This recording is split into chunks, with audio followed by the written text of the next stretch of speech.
1 घंटे में इंटरव्यू है, चैट जीपीटी से जल्दी से प्रेप कर लूंगी। लेकिन 1 सेकेंड, उसमें तो वक्त लग जाएगा। किसी फ्रेंड से पता करती हूँ, बट फ्रेंड कैसे समझाएगा, उसे खुद नहीं आता है। यूट्यूब तो है ही, यूट्यूब से देख लेती। लेकिन 1 सेकेंड, मैं सारी चीजें कैसे करूँ, अलग अलग सीखना पड़ेगा। Oh no. तो आपके पास भी आती होंगी इस तरीके की बहुत सारी सिचुएशन जहां पर आपको एक्सेल के वो केवल इंपॉर्टेंट पॉइंट सीखने होते हैं, एक्सेल की पूरी प्रिपरेशन करनी होती है।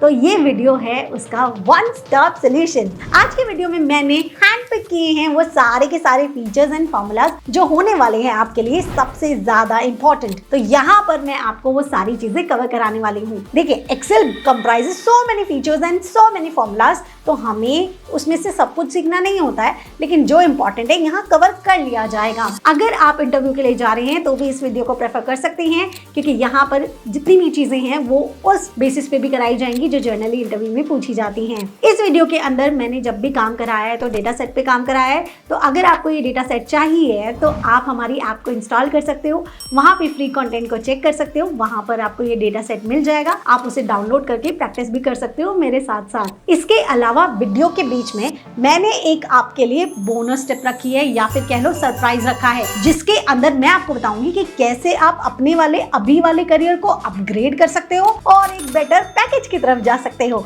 और ये सारी की सारी चीजें करने के तरीके भी मैं आपको एक्सप्लेन करने वाली हूँ। तो इस वीडियो को लास्ट तक देखना, स्किप मत करना, पता लगे सरप्राइज ही चला गया। ये बड़ी अच्छी बात कही आप। खैर, अगर आपको कोई पर्टिकुलर टॉपिक जानना है तो उसके लिए टाइम स्टैम्प्स भी अवेलेबल हैं डिस्क्रिप्शन में, आप उसे चेकआउट कर सकते हैं। अब मैंने तो बहुत सारा काम कर लिया, अब काम करने की बारी आपकी। आपका काम ये है कि आपको करने होंगे कमेंट्स, ढेर सारे कमेंट्स, क्योंकि आपके कमेंट्स हैं फीडबैक, और फीडबैक इज़ वेरी इंपॉर्टेंट। उसी से तो पता लगेगा कि ये वीडियो कैसा लगा, नेक्स्ट वीडियो किस पर आना चाहिए। तो चलें, जल्दी से जाइए, कमेंट कर दीजिए। और अब हम ज़्यादा देर नहीं करेंगे, इस वीडियो को यहीं शुरू करेंगे। Let's get started.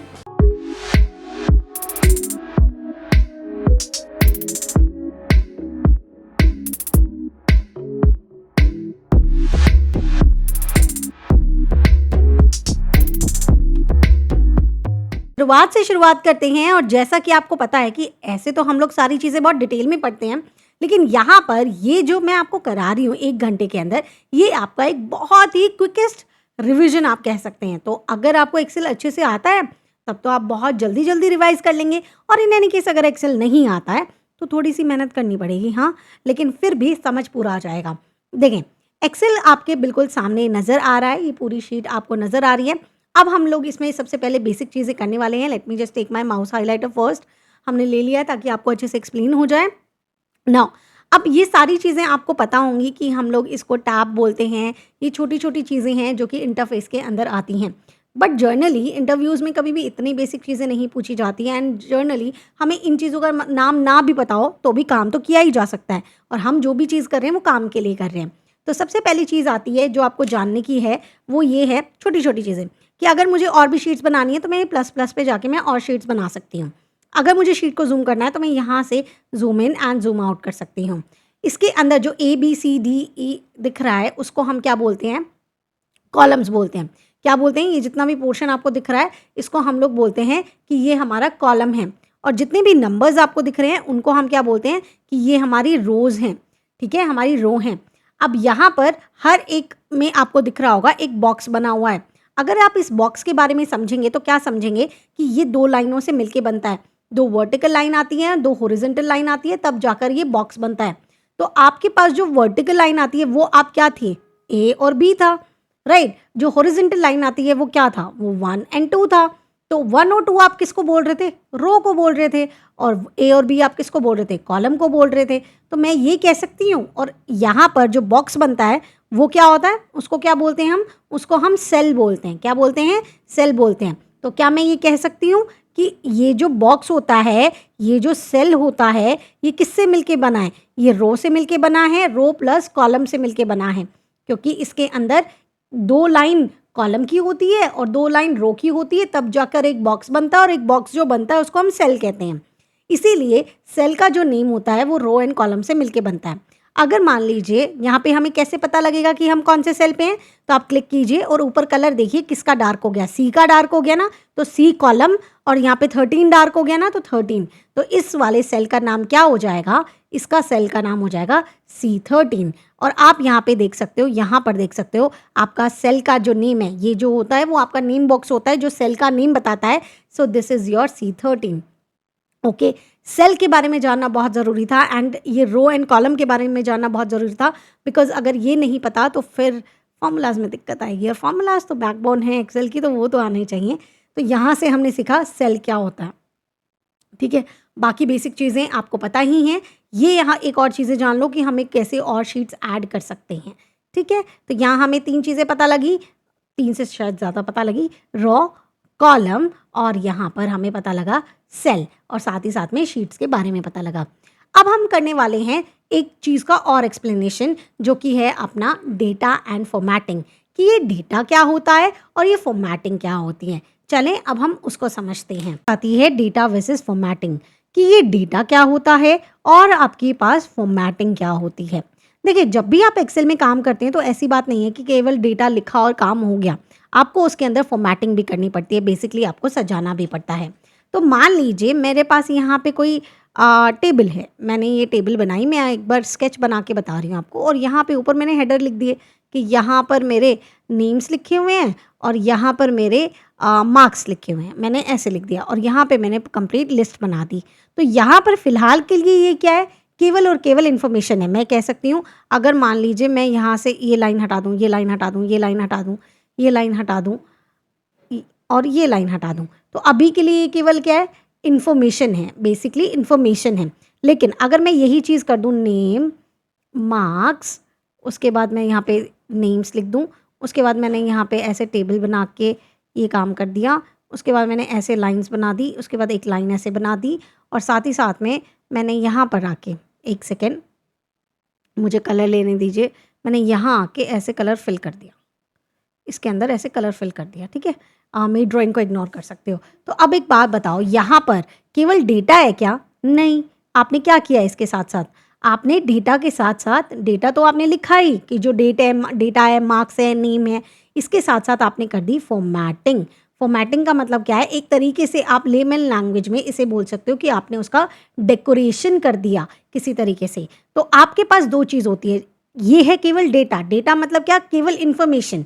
तो आप चाहें तो केवल इन्फॉर्मेशन लिख सकते हैं, लेकिन जब भी हम रिप्रेजेंट करते हैं कोई भी डेटा को, तो केवल डेटा से नहीं करते, हमें उसमें फॉर्मेटिंग करनी होती है, हमें उसे डेकोरेट करना होता है। अब डेकोरेट करने के लिए क्या क्या इस्तेमाल होता है, चलें जल्दी से देखते हैं, ताकि फिर हम लोग अपना डेटा एंट्री का काम सीख सकें।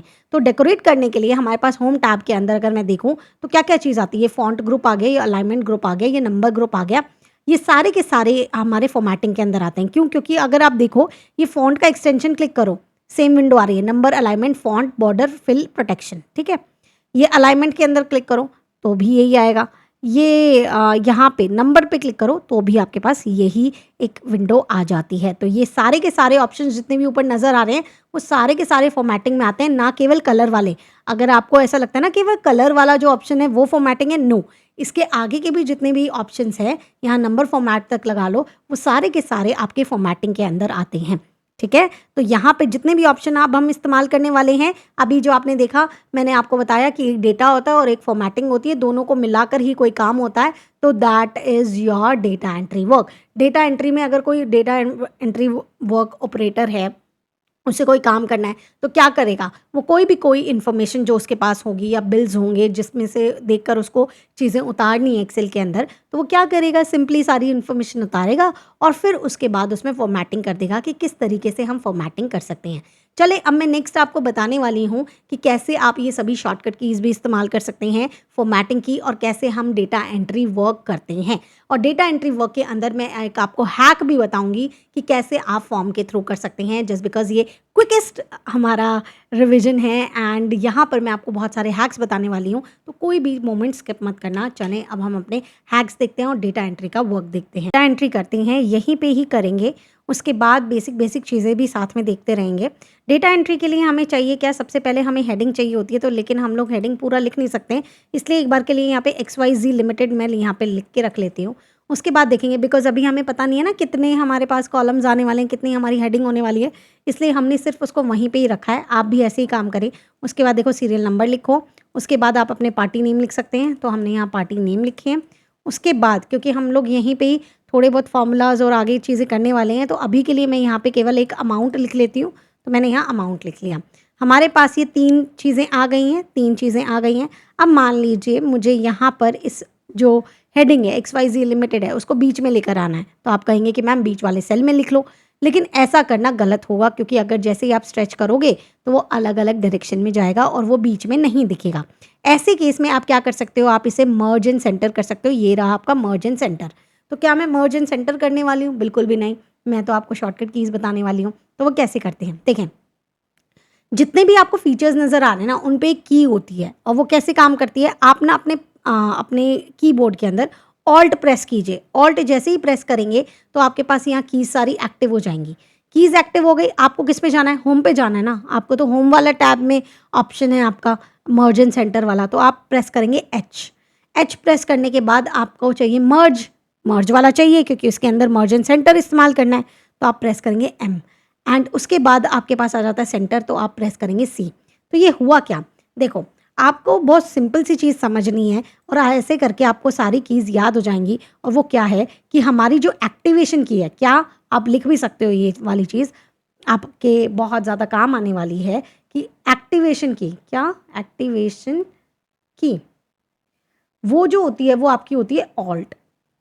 होम पे जाना है, फिर मर्ज पे जाना था, फिर सेंटर पे जाना था, है ना। यही करना था ना, यही फीचर करना था ना आपने।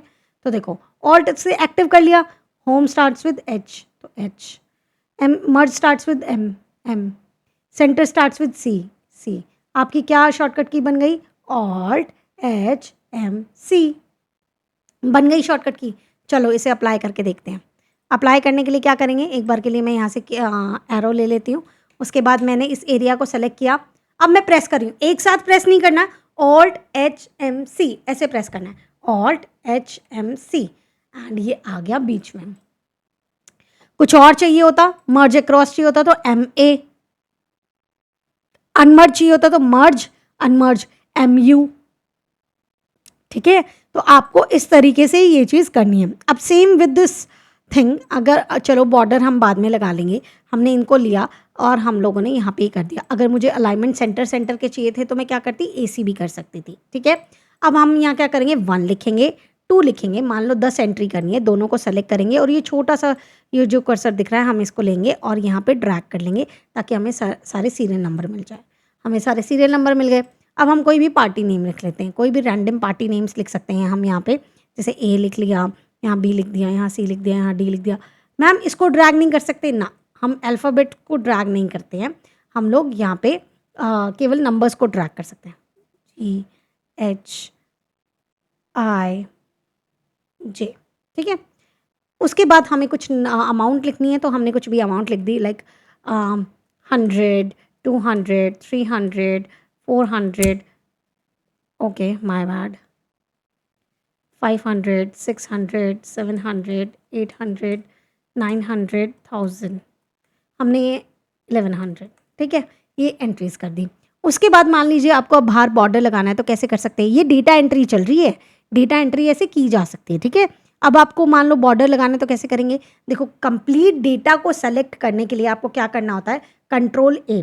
कंप्लीट डेटा मतलब क्या है, ऑल डेटा। कंप्लीट डेटा मतलब क्या, ऑल डेटा, राइट। तो ऑल स्टार्ट्स विद A, तो यहाँ पर आपकी शॉर्टकट की बन जाती है Ctrl+A से हम कंप्लीट डेटा को सेलेक्ट कर सकते हैं। तो हमने यहाँ से सेलेक्ट किया, कंट्रोल कहीं पे भी क्लिक करो, Ctrl+A से हमने सेलेक्ट कर लिया है। उसके बाद देखो हमें क्या लगाना है, एक बार जल्दी से हम बॉर्डर वाला करेंगे और उसके बाद हम आगे बढ़ेंगे, हमारा डेटा एंट्री कंप्लीट हो जाएगा और हमें हैक भी देखना है अभी। तो देखो हमें क्या क्या करना होगा, हमें सबसे पहले की एक्टिव करनी होगी, फिर हमें होम पे जाना होगा, फिर हमें बॉर्डर के ऑप्शन पे जाना होगा, है ना। उसके बाद हमें ऑल बॉर्डर्स लेना होगा, तभी जाके बॉर्डर्स लगेंगे, और एक हमें बाहर थिक बॉर्डर लेना होगा। यही बॉर्डर लगाना है। आप जब ये टेबल बनाते हो तो चारों तरफ सभी की तरफ बॉर्डर्स चाहिए तो ऑल बॉर्डर, अगर केवल बाहर डार्क वाला चाहिए तो थिक बॉर्डर, है ना। तो की एक्टिव किससे होती है? ऑल्ट से। होम पे जाने के लिए एच लगता है, बॉर्डर पे जाने के लिए बी लगता है, ऑल बॉर्डर पे जाने के लिए ए लगेगा, ऑल बॉर्डर। लेकिन आप तो कहते हो नहीं मुझे तो सब पे नहीं थिक बॉर्डर लगाना है, तो वापस से करो, ऑड लगेगा, एच लगेगा, बी लगेगा, और thick border starts with T, तो टी लगेगा। तो आप बताओ ऑल बॉर्डर्स की जो शॉर्टकट की है वो क्या हो गई? Alt H B A. और यहाँ पर बाकियों की क्या हो गई? Alt H B T. तो यहाँ पर हमारे पास 2 शॉर्टकट की आ चुकी है। इस तरीके से आप शॉर्टकट कीज़ याद रख सकते हो, बहुत सिंपल फंडा है। अभी मैं क्या करूँगी, मैंने डेटा सेलेक्ट किया हुआ है ऑल्ट एच बी ए, तो मेरे पास सभी में बॉर्डर्स दिख रहे हैं, सभी में बॉर्डर्स लग गए। अभी देखो बाहर की तरफ बॉर्डर नहीं है ना। कंट्रोल ए से मैंने पूरे डेटा को सेलेक्ट किया। ओके, मेरा डेटा सेलेक्ट नहीं हो रहा है, कोई बात नहीं। एंड उसके बाद ऑल्ट एच बी टी, तो यहाँ पर आप देख सकते हो बाहर की तरफ एक डार्कर लाइन है, अंदर की तरफ लाइटर लाइन है। ठीक है, जब भी आपको पूरे सेल में कोई कलर चाहिए तो ये बकेट से आप फिल करने वाले हो, तो मैंने बकेट से ही कलर कर दिया। जब भी अंदर फॉन्ट जो चेंज करना होता है तो ये ए वाला जो है इससे करना होता है, तो आपने यहाँ से कर लिया है। इसके अंदर भी कोई कलर डालना है तो आप डाल सकते हो। कलर के बारे में अगर मैं थ्योरी बताना चाहूँ, जस्ट बिकॉज मैं आपको पढ़ा ही रही हूँ अच्छे से, तो मैं अच्छे से ही बताऊँगी आपको, है ना। तो यहाँ पर हमेशा देखो जो ऊपर जो कलर डाल रहे हो वो डार्क होता है, जैसे नीचे नीचे नीचे और कलर आते जा रहे हैं वो लाइटर शेड के होते जाएंगे। एंड सेम फैमिली के कलर, अगर ऊपर कोई डार्क ब्लू है तो नीचे लाइट ब्लू डालो, ऊपर ब्लैक है तो उसके साथ कॉन्ट्रास्ट जा सकता है, जैसे कि या तो charcoal grey grey grey light grey वो कर लो, या फिर आप ब्लैक के साथ रेड डाल सकते हो, ब्लू डाल सकते हो, ग्रीन डाल सकते हो। रेड ब्लैक के साथ कुछ भी जा सकता है, वाइट के साथ कुछ भी जा सकता है, ठीक है। तो इस तरीके से आप ये करते हो। अब ये तो थी नॉर्मल तरीके से डेटा एंट्री। डेटा एंट्री का मतलब क्या है? इस तरीके से हमारे पास कोई इन्फॉर्मेशन है और हम उसको इसी तरीके से बना के लिखते हैं। अगर आपको ये चीज़ नहीं करनी है, आपको फॉर्म के तौर पे करना है, तो आपको क्या करना होगा? अपने डेटा को सेलेक्ट करना होगा, ऑल्ट डी ओ प्रेस करना होगा, आपके पास ये इस तरीके का फॉर्म आ जाता है।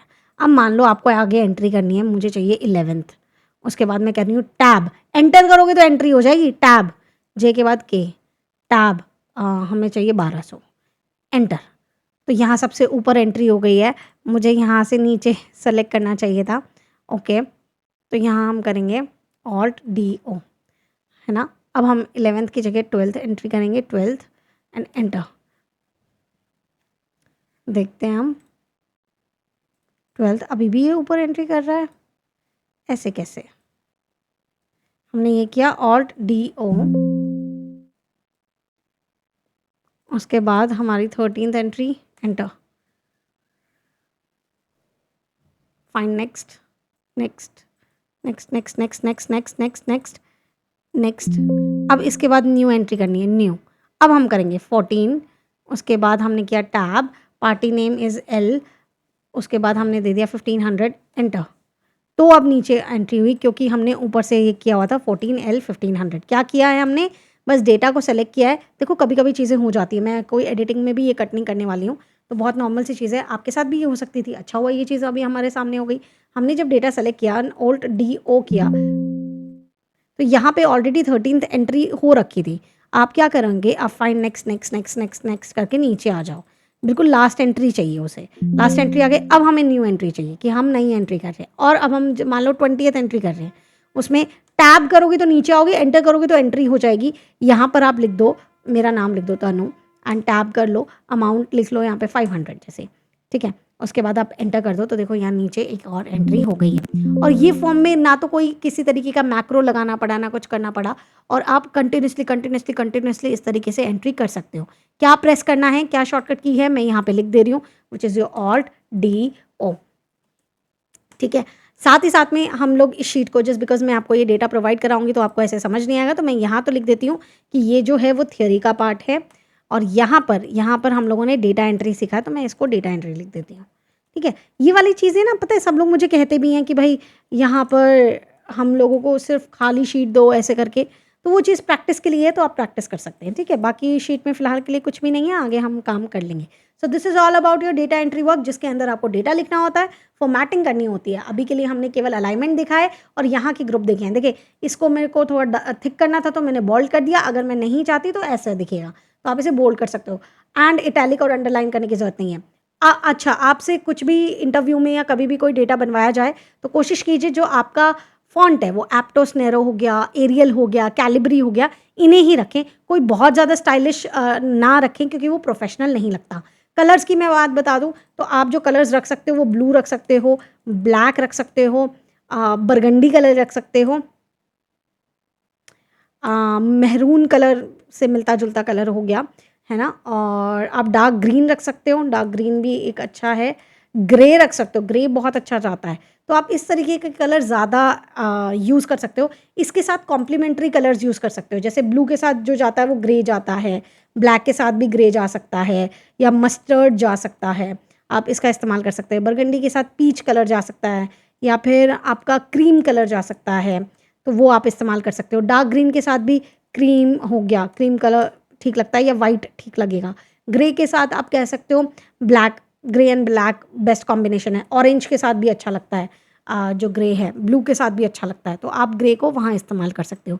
तो इस तरीके से कलर कॉम्बिनेशन में इस्तेमाल कर सकते हो जब भी आप अपना डेटा एंट्री करते हो या कोई भी डेटा को प्रेजेंट करते हो। तो यहाँ पर हम लोगों ने इस टॉपिक को कंप्लीट कर लिया है। आई होप आपको समझ आ गया होगा। नहीं समझ आता है कुछ भी तो please let me know in the comment section. और अगर आपको ये अच्छा लगता है और आप चाहते हैं इसी तरीके से और रिविजन के जो क्विक रिविजन वाले जितने भी ट्यूटोरियल्स हैं वो आते रहें ताकि आप भी मेरे साथ इसी तरीके से रिवाइज़ करते रहें, तो आप मुझे कमेंट सेक्शन में ज़रूर बता सकते हैं। चलिए अब हम बढ़ेंगे अपने नेक्स्ट टॉपिक पे जो कि हमारा नंबर फॉर्मेट होने वाला है and one of the most important option रहने वाला है। चलिए अब हम आगे बढ़ते हैं। से नंबर फॉर्मेट तो बेसिकली सबसे पहले हमें जानना होगा कि एक्सेल के अंदर हम ऐसा क्या-क्या लिखते हैं जो हमें नंबर फॉर्मेट समझने की दिक्कत आ गई है भैया, हमें ये टॉपिक समझना पड़ रहा है।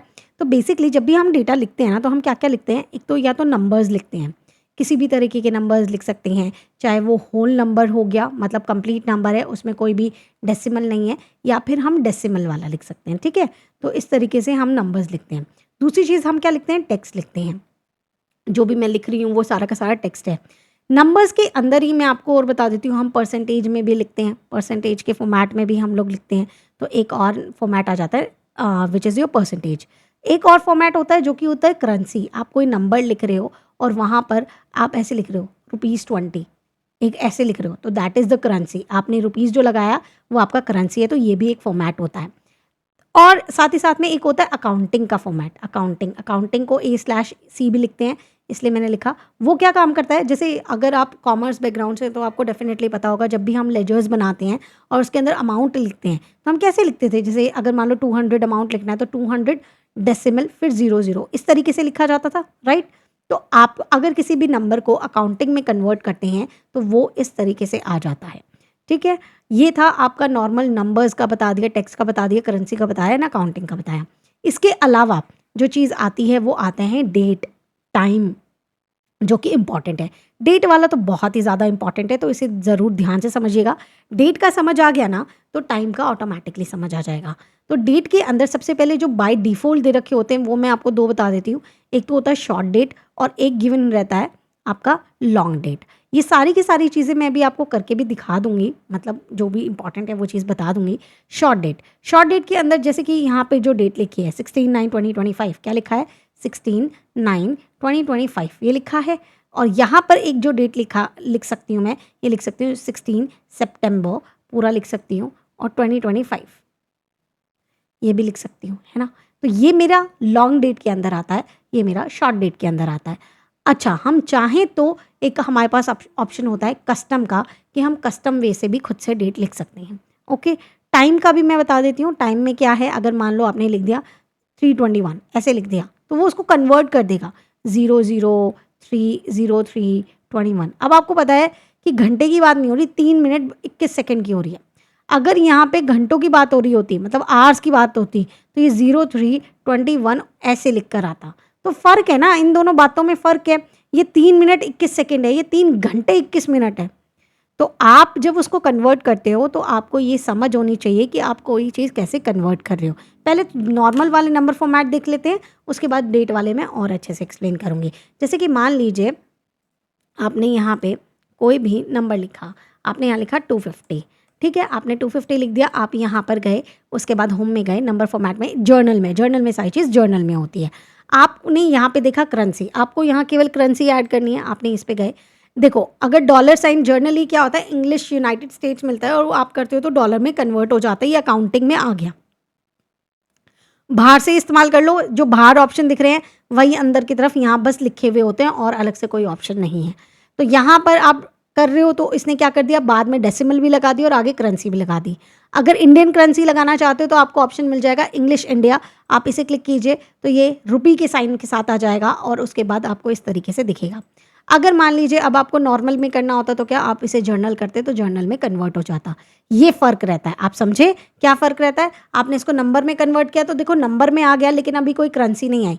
करेंसी में करोगे तो करेंसी आएगा, जर्नल में कर दोगे तो बिल्कुल जर्नल तरीके से आ जाएगा। ये बस एक लिखने का तरीका होता है। आगे चल के जब आप डिटेल में एक्सेल को पढ़ोगे, मेरे काफ़ी 2 मैराथन्स भी हैं, वहाँ पे आप डेटा टाइप को बहुत ही डिटेल में पढ़ सकते हो। एंड साथ में मेरे साथ लाइव में तो और भी ज़्यादा डिटेल में करते हैं हम। तो वहाँ हम इसका इंपॉर्टेंस समझते हैं कि कैसे जो डेटा टाइप है ना, वो आज तो यहाँ तो नॉर्मल सी चीज़ है, एक्सेल में तो नॉर्मल सी चीज़ है, लेकिन यहाँ समझना ज़रूरी है बिकॉज आगे जाके ये काफ़ी ज़्यादा काम आते हैं। ठीक है, so this is your normal, मैंने नंबर वाले बता दिए आपको। टेक्स्ट इज टेक्स्ट, आप इसे भी टेक्स्ट में कन्वर्ट करोगे तो बस आप ये है कि लेंथ आप इंक्रीज कर सकते हो इसकी। ठीक है, एक चीज़ आपने नोटिस की कि जब टेक्स्ट होता है तो किसी भी सेल के लेफ्ट में होता है और अगर कोई नंबर होता है तो वो राइट में होता है। अभी ये टेक्स्ट है तो ऐसे है, इसे जर्नल पे कर दो, ये राइट साइड में आ जाएगा। तो आप देख के भी बता सकते हो कौन सी चीज़ नंबर है और कौन सी चीज़ टेक्स्ट है। इसके अलावा अगर मान लो मैं यहीं से इसे परसेंटेज में क्लिक कर दूंगी तो ये 25,000% दिखा रहा है, परसेंट दिखा रहा है, I am so sorry, percent. तो फिर ये 25,000% दिखा रहा है। ठीक है, क्यों? क्योंकि हमने 250 लिखा था और उसे परसेंट में कन्वर्ट कर दिया।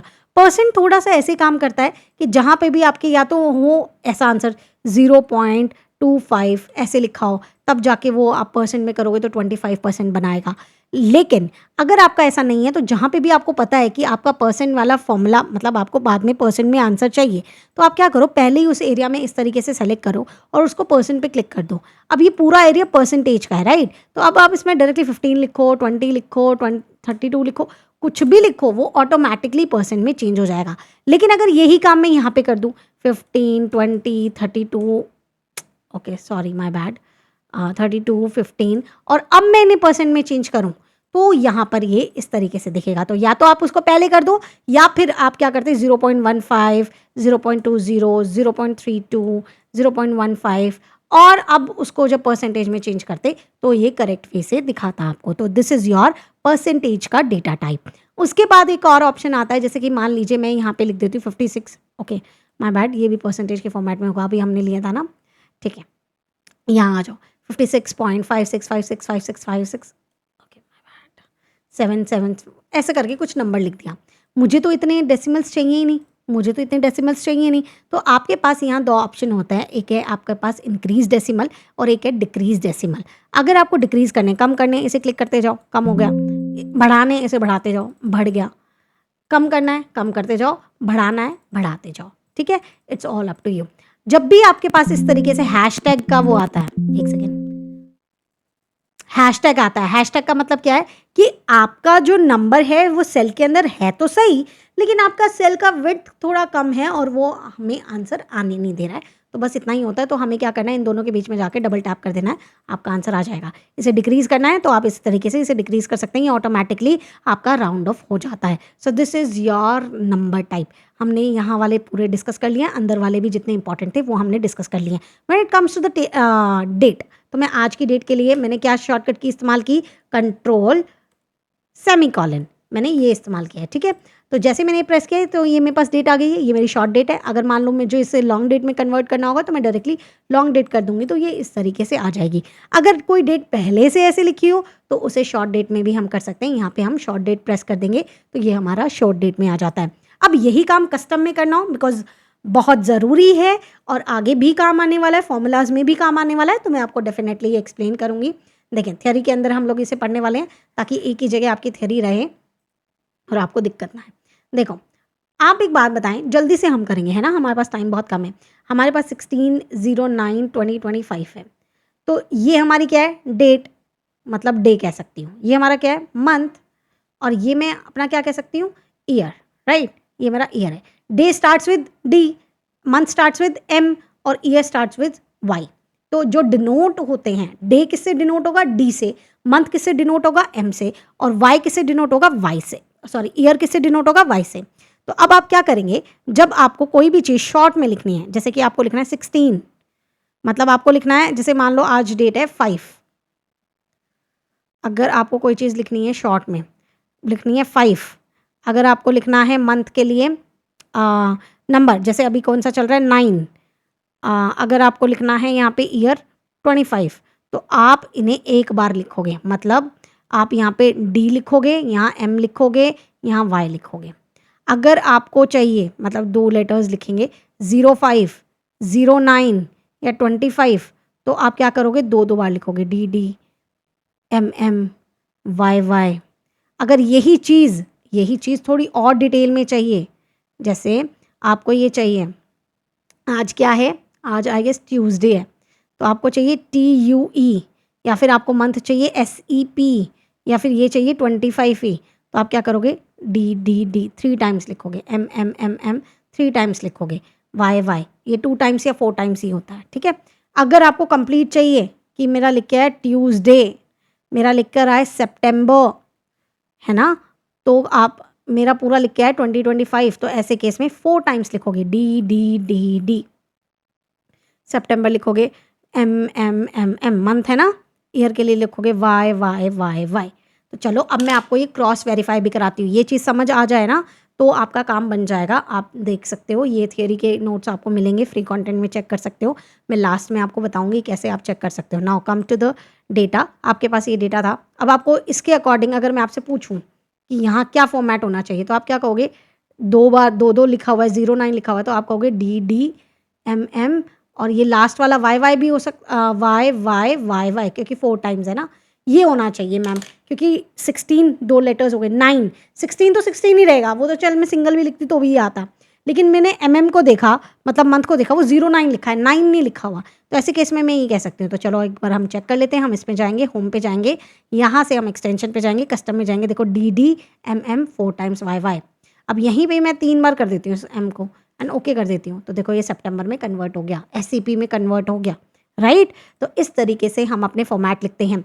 सेम विद टाइम का भी मैं आपको एक्सप्लेन कर देती हूँ, बहुत ज़्यादा एक्सप्लेन नहीं करेंगे, टाइम में भी बस आप एक बात ध्यान रखें, टाइम जो होता है वो किस तरीके से लिखा होता है। जैसे अगर मैं अभी का टाइम बोलूँ 13:42 हो रहा है, ठीक है, जैसे मान लो 00 00 एंड 00 इस फॉर्मेट में चलता है, मतलब ये आपके RR मिनट सेकेंड में चलता है।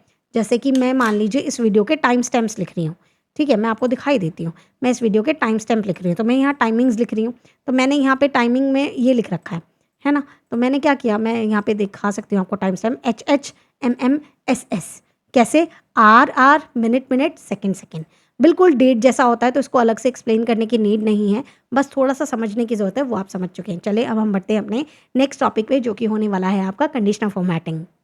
बिकॉज योर कंडीशनल फॉर्मेटिंग, लेकिन इसके अंदर फ़िल्टर का भी थोड़ा इम्पैक्ट आता है। तो पहले मैं कंडीशनल फॉर्मेटिंग बता रही हूँ, उसके बाद मैं फ़िल्टर कराऊंगी, और उसके बाद दोनों का थोड़ा सा रिलेशन बताऊंगी, सो दैट आपको understanding of both the topics वो बहुत ज़्यादा इंक्रीज़ हो जाएगी। देखिए कंडीशनल फॉर्मेटिंग क्या है, जैसा नाम है वैसा काम है, ये अलग से डेटा है, तो हमने अलग से शीट ली हुई है, आपको डेटा मिल जाएगा, कैसे मिलेगा एंड में बताऊँगी। देखें यहाँ पर हम क्या बात करें, कंडीशनल फॉर्मेटिंग, ठीक है। फॉर्मेटिंग का मतलब मैंने आपको क्या बताया था, फॉर्मेटिंग के अंदर क्या क्या आता है, जो आप कलर करते हो, चाहे फ़ॉन्ट को कलर करो, चाहे सेल को कलर करो, चाहे कोई अलाइनमेंट दो, चाहे नंबर फॉर्मेट दो, चाहे कुछ भी ऐसा काम करो विच इज़ योर फॉर्मेटिंग। तो मैं कह सकती हूँ किसी भी तरीके की जो डेकोरेशन करते हो, किसी भी तरीके से जो उसको करेक्ट करते हो, दैट इज़ फॉर्मेटिंग। अब आप फॉर्मेटिंग कर रहे हो, लेकिन कोई कंडीशन के साथ, कोई 1 कंडीशन है, 2 कंडीशन है, what ever the condition you have, उसके साथ आप फॉर्मेटिंग कर रहे हो, कह रहे हो अगर ये हो जाए तो ये कलर कर देना। अगर मेरा जो सेल का अमाउंट है वो 100 से ऊपर चला जाए तो उसको ग्रीन कर देना, वरना उसको रेड कर देना। तो that is your conditional formatting. Okay, so ये होती है आपकी कंडीशनल फॉर्मेटिंग। मैंने थोड़ा सा आपको टॉपिक का ओवरव्यू दिया है। यहाँ पर हमारे पास डेटा है, डेटा आपको मिल जाएगा। यहाँ पर मैं कह सकती हूँ क्वांटिटी है हमारे पास, ठीक है, क्वांटिटी हमारे पास है। और अगर आपको जानना है कि भाई मेरे को तो ये जानना है कि कितनी ऐसी क्वांटिटी हैं जो कि 15 है या जो कि 15 से ऊपर है, 15 से ऊपर लगा लो या 10 से ऊपर लगा लो, ठीक है। तो हम होम पे जाएंगे, कंडीशनर फॉर्मेटिंग में जाएंगे, हाईलाइट सेल रूल में क्लिक नहीं कर रही हूँ, बस वहाँ गई हूँ, और उसके बाद ग्रेटर 10 में जाने के बाद हम यहाँ से क्या करेंगे, यहाँ पे अपना नंबर लिख देंगे। 10 से ऊपर था, 10 से ऊपर कि भाई उसको रेड कर देना, तो उसको रेड कर दिया। ओके, अब बिल्कुल इसका उल्टा करना हो, लेस देन निकालना हो, तो अब ना हर बार ये नहीं काम करना, बार बार कंडीशनर फॉर्मेटिंग में जाएंगे। जैसे ही आप कोई सिलेक्शन करते हो तो नीचे आपको बॉक्स, ये मैंने आपको बताया ना, ये पूरा का पूरा सीरीज आपको क्विकेस्ट रिवीजन प्लस में हैक्स बताने के लिए है। तो यहाँ पे देख रहे हो आप, ये नीचे that is called fill handle, तो यहाँ पर हम इसे क्लिक करेंगे तो यहाँ पर आपको ना आप देख सकते हो डेटा बार से, कलर सेट से, आइकन सेट है ग्रेटर देन। अगर मान लो टॉप 10 जानना है, मतलब आपको ये चीज़ जाननी है कि टॉप 10 के अंदर कलर हो जाए, ठीक है, तो आप यहाँ से वो भी करा सकते हो। टॉप 10% यहाँ से हो गया, ठीक है। तो आप अपनी कंडीशनल फॉर्मेटिंग केवल यहाँ से नहीं, आप यहाँ से भी कर सकते हो। मुझे डेटा बार्स में चाहिए, डेटा कलर स्केल्स चाहिए, इस तरीके से कर दिया। हाँ, कुछ ऑप्शंस वहाँ अवेलेबल नहीं है, जैसे कि जो हम ढूंढ रहे थे लेस देन वाला, वो वहाँ नहीं था, तो एक बार के लिए वो कर लेते हैं। लेस देन अगर मुझे चाहिए कि लेस देन 7 है, तो वो जो कलर है वो ग्रीन कलर का हो जाए, तो सॉरी हमने ग्रेटर देन ले लिया, हमें लेस देन लेना था, तो हम यहाँ से जाएंगे, लेस देन में जाएंगे, एंड यहाँ पे हमने 7 कर दिया और कहा कि इससे नीचे है तो क्या कर देना, ग्रीन कलर कर देना, और ओके कर दिया। तो देखो इससे नीचे वाले जितने भी नंबर्स थे वो ग्रीन कलर के हो गए हैं। अगर एग्जैक्टली कोई नंबर आप बताकर उससे करवाना चाहते हो तो आप कैसे कर सकते हो, इससे पहले करने से पहले हम इन हटाना भी तो पड़ेगा ना। तो कोई भी चीज़ 2 तरीके से हट सकती है। या तो सोच के देखो, मैंने ना हर एक कॉलम के अंदर कंडीशन फॉर्मेटिंग लगा रखी है, कंडीशन फॉर्मेटिंग में करे जा रही हूँ। अब हो सकता है कि मुझे तो एक पर्टिकुलर जगह से ही अपनी फॉर्मेटिंग हटानी हो, तो ऐसे केस में तो मैं करूँगी clear rules from the selected cells, और अगर मुझे पूरी शीट से हटानी है तो मैं करूँगी clear rule from the entire sheet. तो मैं पूरे एंटायर शीट से हटा देती हूँ, सो दैट मैं आपको इक्वल वाला करवा सकूँ। अब मेरा डेटा ये सेलेक्टेड है, कंडीशन फॉर्मेटिंग में जाएंगे, एंड बिटवीन की बजाय, बिटवीन में मतलब रेंज आ जाएगी 10 से 15 वाला अगर मुझे कराना है, तो 10 से 15 वाले हमें रेड कर दो, तो देखो 10 से 15 वाले रेड हो गए हैं सारे के सारे, ठीक है। अगर मान लो कहीं पे 20 होता, यहाँ 20 होता तो नहीं होता, 10 से 15 वाले कहीं हैं तो 10 से 15 वाले ही होंगे। ओके, एंड अगर आपको मैं इक्वल कह दूँ कि जैसे कि मान लीजिए इक्वल्स टू हमें पता है 20 एक ही है, तो मैंने 20 किया और यहाँ पे कोई कलर दे दिया। अब अपनी मर्जी का कलर कुछ यहाँ मिल नहीं रहा, ऐसे केस में हम क्या कर सकते हैं, यहाँ बिल्कुल नीचे जाएंगे, कस्टम फॉर्मेट में जाएंगे, यहाँ अपनी मर्जी का कलर ले लेंगे कि जो भी आपको कलर चाहिए। मुझे ब्लू चाहिए तो मैंने यहाँ ब्लू लेके मैंने ओके कर दिया। Okay, my bad. हम यहाँ पे एक सेकेंड अपने रूल्स देख लेते हैं, हमें कोई पुराना रूल देखना होता है तो हम मैनेज रूल में जाते हैं, ये रहा हमारा, एंड हमने E2 कर दिया गलती से, देखो हमारा रेंज गलत है। हम यहाँ एडिट रूल में जाएंगे, इक्वल्स टू 20, हमने डेटा पूरा सेलेक्ट नहीं किया, तो मैं एक काम करती हूँ, मैं इसे डिलीट कर देती हूँ, मैं दोबारा लगा के दिखाती हूँ। तो यहाँ पर देखो हमने कंप्लीट डेटा को सेलेक्ट किया, कंडीशनल फॉर्मेटिंग में गए और यहाँ इक्वल्स टू पे गए, इक्वल्स टू पे जाएंगे, इक्वल्स टू पे गए और यहाँ पर हमने 20 लिख दिया।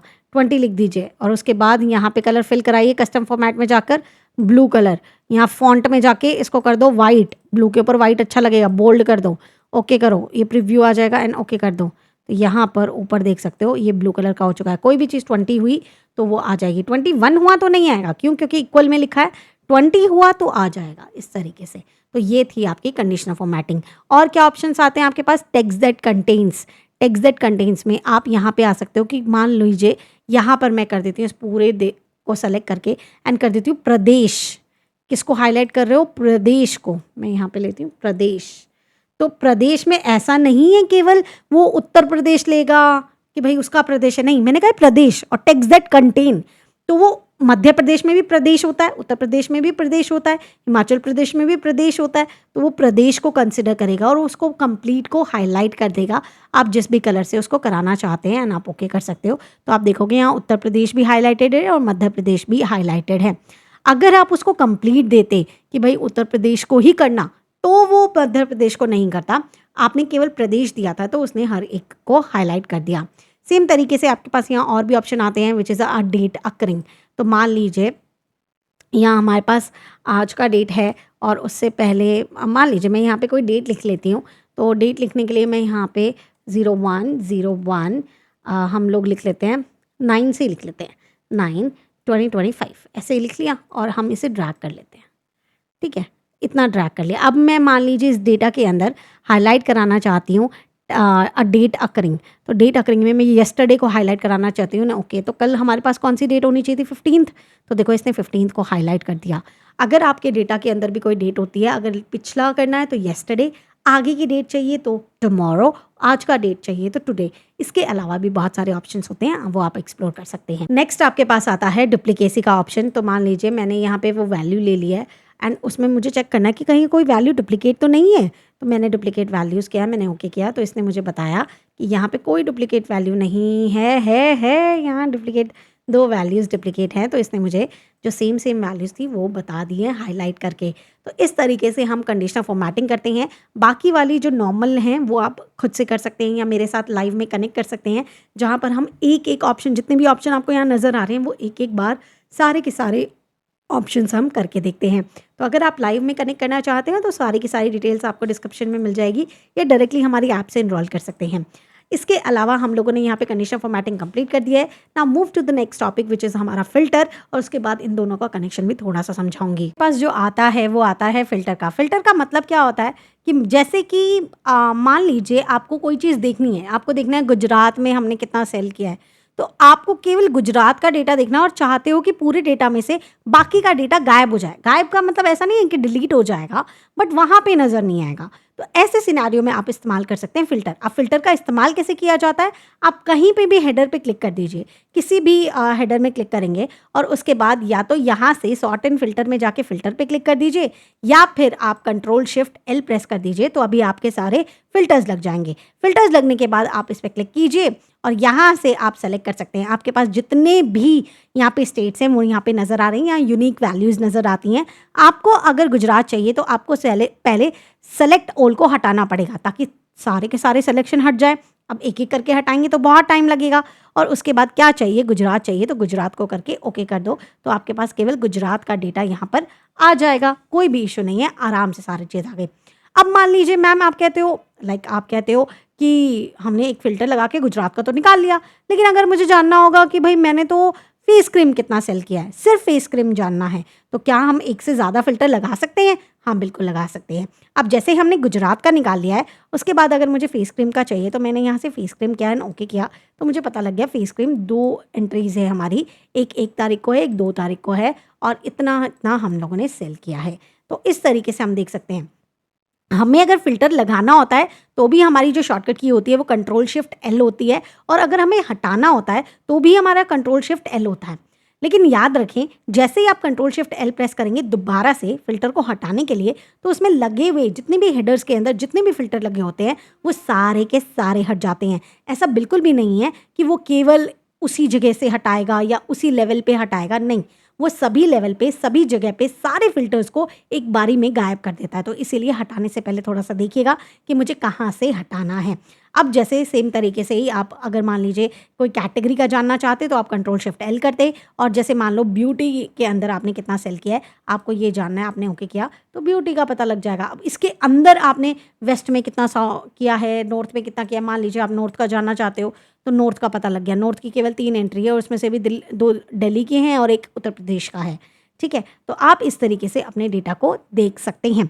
इसके अंदर एक और हैक बताऊंगी जो कि बहुत ज़्यादा इस्तेमाल होता है अगर आप अपने किसी भी बिज़नेस में काम कर रहे हैं, किसी भी लॉन्ग डेटा में काम कर रहे हैं, नॉर्मल डेटा में काम कर रहे हैं, तो वहाँ पर बहुत ज़्यादा काम आता है, वो हम आगे बताएंगे। उसके बाद बताते हैं कि जैसे ही Ctrl+Shift+L करते हैं तो एक बात आप नोटिस करोगे कि जैसे ही आप इस ड्रॉप डाउन पे क्लिक करते हो ना, तो यहाँ नंबर फ़िल्टर्स लिख कर आते हैं। अगर आप यहाँ किसी टेक्स्ट में करते हो तो यहाँ टेक्स्ट फ़िल्टर लिख कर आते हैं, और अगर किसी डेट में करते हो तो यहाँ डेट फ़िल्टर्स लिख कर आते हैं। तो एक बात समझ आ गई, जो जैसा डेटा होगा उसी तरीके के वहाँ पे फ़िल्टर्स होंगे। एंड उन फ़िल्टर्स के अंदर ऑप्शंस कैसे होते हैं? मैम इतने सारे ऑप्शन से सारे करने पड़ेंगे? नहीं, अभी आपने मेरे साथ कंडीशनल फॉर्मेटिंग सीखा है, ये ऑप्शंस वही हैं। आप देख सकते हो टुडे, टुमारो, बिटवीन वगैरह सब कुछ वैसा ही है। अगर आप टेक्स्ट में जाओगे तो टेक्स्ट फिल्टर में जाने के बाद आप देखोगे text that contains, begins with, and with, बिल्कुल कंडीशनल फॉर्मेटिंग जैसा ही है। अगर आप यहाँ पे आओगे, किसी नंबर में आओगे तो नंबर में देखोगे वही greater than, less than, equal, between, top 10, बिल्कुल वैसा ही है कंडीशनल फॉर्मेटिंग जैसा। इसीलिए मैं आपको उस टाइम पे कह रही थी कि इनके थोड़े से रिलेशन भी होते हैं। इनको थोड़ा-सा अगर आप अच्छे से समझो, कंडीशनल फॉर्मेटिंग अच्छे से कर लो, तो आपके आने वाले जितने भी फीचर्स हैं, वो भी अच्छे से हो जाते हैं। तो बस यहाँ फ़िल्टर अगर लगाना है, तो फ़िल्टर में और कंडीशनल फॉर्मेटिंग में फ़र्क क्या हुआ? ये बहुत ही बेसिक सी चीज़ है, जो मैं आपको एक्सप्लेन करने वाली हूँ और जो मैंने आपको कहा भी था कि जब मैं फ़िल्टर कराऊँगी तब एक्सप्लेन करूँगी। कंडीशनल फॉर्मेटिंग क्या करता है? अगर मान लीजिए आपके पास है कंप्लीट डेटा, आपके पास है यहाँ पर एक कंप्लीट डेटा है यहाँ पर, और उसके बाद कंप्लीट डेटा है, तो यहाँ पर मान लीजिए 10,000 एंट्रीज़ का है, जिसके अंदर आपके पास 2,000 एंट्रीज़ नॉर्थ की हैं, और एक तरफ सेम चीज़ यहाँ पर भी है, सेम सिनेरियो है। वही 10,000 एंट्रीज़ हैं, उसके बाद 2,000 आपका नॉर्थ की हैं। तो अब यही काम जब आप कंडीशनल फॉर्मेटिंग से कराएंगे, तो डेटा तो 10,000 एंट्रीज़ का नज़र आएगा, लेकिन वहाँ पे केवल 2,000 एंट्रीज़ वाला हाईलाइट हो जाएगा किसी ना किसी कलर से, जिस तरीके से आप हाईलाइट कराना चाहते हैं। लेकिन when it comes to the filter, तो फ़िल्टर क्या करता है, उसमें से केवल 2,000 एंट्रीज़ ही स्क्रीन पे दिखाएगा, बाकी की जो 8,000 एंट्रीज़ हैं, वो वहाँ से गायब कर देगा। मैम डेटा डिलीट हो जाता है? नहीं, डेटा डिलीट नहीं होता, लेकिन वो वहाँ विजिबल नहीं होता। वो बाद में जैसे ही आप फ़िल्टर हटाओगे, वो विजिबल होने लग जाएगा। तो ये थोड़ी-सी रिलेटेबिलिटी होती है कि मैम आंसर दोनों में सेम ही रहता है। हाँ, बस दिखाने का तरीका बदल जाता है। कंडीशनल फॉर्मेटिंग में जो चीज़ दिख रही है, वो बस कलर के थ्रू हाइलाइट होके दिख रही है। जो आंसर है, वो हाइलाइट होके दिख रहा है, लेकिन फ़िल्टर के अंदर वो अलग से आकर आपको दिख रहा है। तो फ़िल्टर हमें ज़्यादा प्रेफ़र करते हैं। अगर हमें डेटा चाहिए कि पूरा डेटा दिखता रहे और उसमें कुछ हाइलाइट करना है, then go for the conditional formatting. ठीक है, काम करते वक्त ये आप डिसाइड करेंगे कि आपको क्या ज़्यादा इस्तेमाल हो रहा है, आप उस अकॉर्डिंग चीज़ें करेंगे। अब मैं आपको बताने वाली थी कि किस तरीके से आप यहाँ नीचे टोटल अब आपको नहीं मिल रहा है, तो वो आप कैसे कर सकते हो। तो उसके लिए मैं आपको 2 फ़ॉर्मूलाज़ कराने वाली हूँ। चलें, अब मैं आपको थोड़े से फ़ॉर्मूलाज़ कराती हूँ। बेसिक सा फ़ॉर्मूला लगा रही हूँ, विच इज़ सम फ़ॉर्मूला। कैसे लगता है, आप यहाँ पे सबसे पहले तो फ़िल्टर हटा दो ताकि डेटा में कोई गड़बड़ ना रहे, एंड उसके बाद मैं यहाँ पे आ जाती हूँ एंड सम फ़ॉर्मूला लगाती हूँ, equals to SUM sum tab. उसके बाद हमें नंबर देना होता है, तो हम क्या करेंगे, नंबर देंगे। अब हमने ये किया, एट द रेट यहाँ तक पूरा नंबर दे दिया, पैरेंथेसिस ऑफ कर दिया, एंटर कर दिया, आपके पास ये सम आ गया। अब इतनी मेहनत ना करनी पड़े तो एक शॉर्टकट की बताऊँ, इतना करने की ज़रूरत नहीं है। आपको क्या करना होता है, ऑल्ट इक्वल टू प्रेस करना होता है, अपने आप कंप्लीट रेंज ले लेता है, अपने आप सम का फॉर्मूला लगा देता है। सम का ही फॉर्मूला लगा रहा है, बस शॉर्टकट की से लगा रहा है, एंटर कर दो तो आपके पास सेम आंसर आएगा। अब सम का फॉर्मूला लगाने से होता क्या है, हमने एक बेसिक फॉर्मूला देखा है। अभी होता क्या है, जैसे ही मैं यहाँ पे फ़िल्टर लगा देती हूँ कंट्रोल शिफ्ट एल से, और मैं यहाँ पे गुजरात का टोटल देख लेती हूँ, तो मैंने यहाँ पे गुजरात किया एंड ओके कर दिया, तो मेरे पास यहाँ कोई टोटल नहीं आ रहा। ये थोड़ा सा इशू रहता है, हम देख ही नहीं पाते कि अगर हम फ़िल्टर कर रहे हैं। तो जब भी आप कभी बड़े डेटा में काम कर रहे हो एंड कहीं पे भी इंटरव्यू में भी काम कर रहे हो, तो आप यहाँ पे क्या करो, सम की बजाय जो लास्ट में जितने भी सम होते हैं ना, उसमें नॉर्मल सम मत करो। नॉर्मल सम करने से ये दिक्कत बहुत ज़्यादा आती है। तो ऐसे केस में आप करो सब टोटल करो, टैब करो, उसके बाद आप यहाँ पर 9th नंबर पे आपको सम दिख जाएगा। तो या तो सीधा 9 लिख लो, 9 लिखो, कॉमा करो, आपका काम हो जाएगा। उसके बाद आप रेफरेंस दे सकते हो। रेफरेंस देने का मतलब वही है, आपको यहाँ पे नंबर देना है, तो आपने यहाँ नंबर दे दिया, पैरेंथेसिस ऑफ कर दो, एंटर कर दो, और उसके बाद आप देख सकते हो ये आ गया है। अब बात ये नहीं थी कि ये आएगा या नहीं आएगा, आंसर रिमेन्स द सेम, 2 + 2 = 4, तो आंसर तो सेम ही रहेगा, इन्हीं की सबका टोटल है। बट यहाँ पे फ़र्क क्या पड़ गया, जब आप कंट्रोल शिफ्ट एल करोगे, अब जब आप गुजरात को देखोगे, तो हम यहाँ से गुजरात को देखेंगे एंड ओके करेंगे, तो यहाँ पर अब आपको टोटल नज़र आने लगेगा। इसी तरीके से आप और भी कैलकुलेशन कर सकते हो, जैसे कि सब टोटल का मैं बता देती हूँ आपको। इसके अंदर एवरेज भी हो जाएगा, काउंटे जितने भी होते हैं वो सारे के सारे आते हैं। अगर आप कोई भी कैलकुलेशन कर रहे हो जो कि बड़े डेटा पे कर रहे हो एंड ओवरऑल डेटा पे कर रहे हो, then go for the subtotal rather than going directly to that particular formula. Directly जाओगे तो वहाँ पर फ़िल्टर लगने के बाद कोई कैलकुलेशन नज़र नहीं आएगी, लेकिन सब टोटल के थ्रू जाओगे तो आप देख सकते हो, आपको यहाँ पे उसका सम नज़र आ रहा है। तो इसीलिए यहाँ पर हम लोगों ने कंप्लीट किया अपने 2 formulas, and not just the formulas, हम लोगों ने ये कंप्लीट किया कि इनके एक्चुअल यूसेज कहाँ होने चाहिए, एक्चुअल रियल लाइफ में कहाँ इनका वेटेज होता है। नेक्स्ट हम करने वाले हैं अपना सॉर्टिंग, कि किस तरीके से हम डेटा को सॉर्ट करते हैं। सॉर्टिंग क्या है, सॉर्टिंग है अरेंजमेंट। किसी भी तरीके का अरेंजमेंट आप कह सकते हो, आप उसे सॉर्ट कर रहे हो, आप उसे ठीक से कर रहे हो, आप इस तरीके से कर रहे हो ताकि चीज़ें समझ आए। सॉर्टिंग को मैं क्या कह सकती हूँ, एक तरीके का कैसा है, अरेंजमेंट है। ये मैं लिख के क्यों बता रही हूँ, बिकॉज छोटा सा एक चीज़ बतानी है, उसके बाद समझ आ जाएगी। अगर आपके पास कोई टेक्स्ट लिखा है या कोई नंबर लिखा है या फिर कोई डेट लिखी है। जैसे कि मैंने अभी आपको पहले भी बताया था, फ़िल्टर में भी यही 3 चीज़ बताई थी आपको। अभी फ़िल्टर में भी बताया था ना ये तीनों चीज़ें, कि भाई टेक्स्ट फ़िल्टर्स होते हैं, नंबर फ़िल्टर्स होते हैं, डेट फ़िल्टर्स होते हैं, उसको अकॉर्डिंग भी आप कोई फ़िल्टर लगा के चेक कर सकते हैं। तो ठीक वैसे ही सॉर्टिंग के अंदर भी ये 3 तरीके की चीज़ होती हैं, टेक्स्ट वाला सॉर्टिंग, नंबर वाला sorting and date sorting. Okay, अगर आप टेक्स्ट सॉर्टिंग कर रहे हो, अगर कोई भी टेक्स्ट है आप उसको सॉर्ट कर रहे हो, स्कूल में जाते थे, आपके रोल नंबर्स लिखने होते थे, तो आपके नेम के अकॉर्डिंग टीचर कैसे लिखती थी कि भाई नेम के अकॉर्डिंग रोल नंबर मिलेंगे, तो मतलब अल्फ़ाबेटिकली मिलेंगे। अल्फ़ाबेटिकली मिल रहे होते थे तो मतलब ए टू जी कर सकते थे, ये जेड टू ए कर सकते थे। या तो जिसका नेम ए है वो सबसे पहले आएगा, या जिसका नाम जी है वो सबसे पहले आएगा, यही करते थे। सो ये था आपका टेक्स्ट वाला सॉर्टिंग। नंबर वाला सॉर्टिंग में क्या कर सकते हो, स्मॉलेस्ट टू लार्जेस्ट, कि भाई descending ascending order, smallest to largest या लार्जेस्ट टू स्मॉलेस्ट कर सकते हो। एंड डेट में क्या करोगे, या तो सबसे पुरानी पहले आ जाए फिर डेटा लिखाओ, या फिर सबसे नई पहले आ जाए, तो oldest to newest, newest to oldest मिलता है।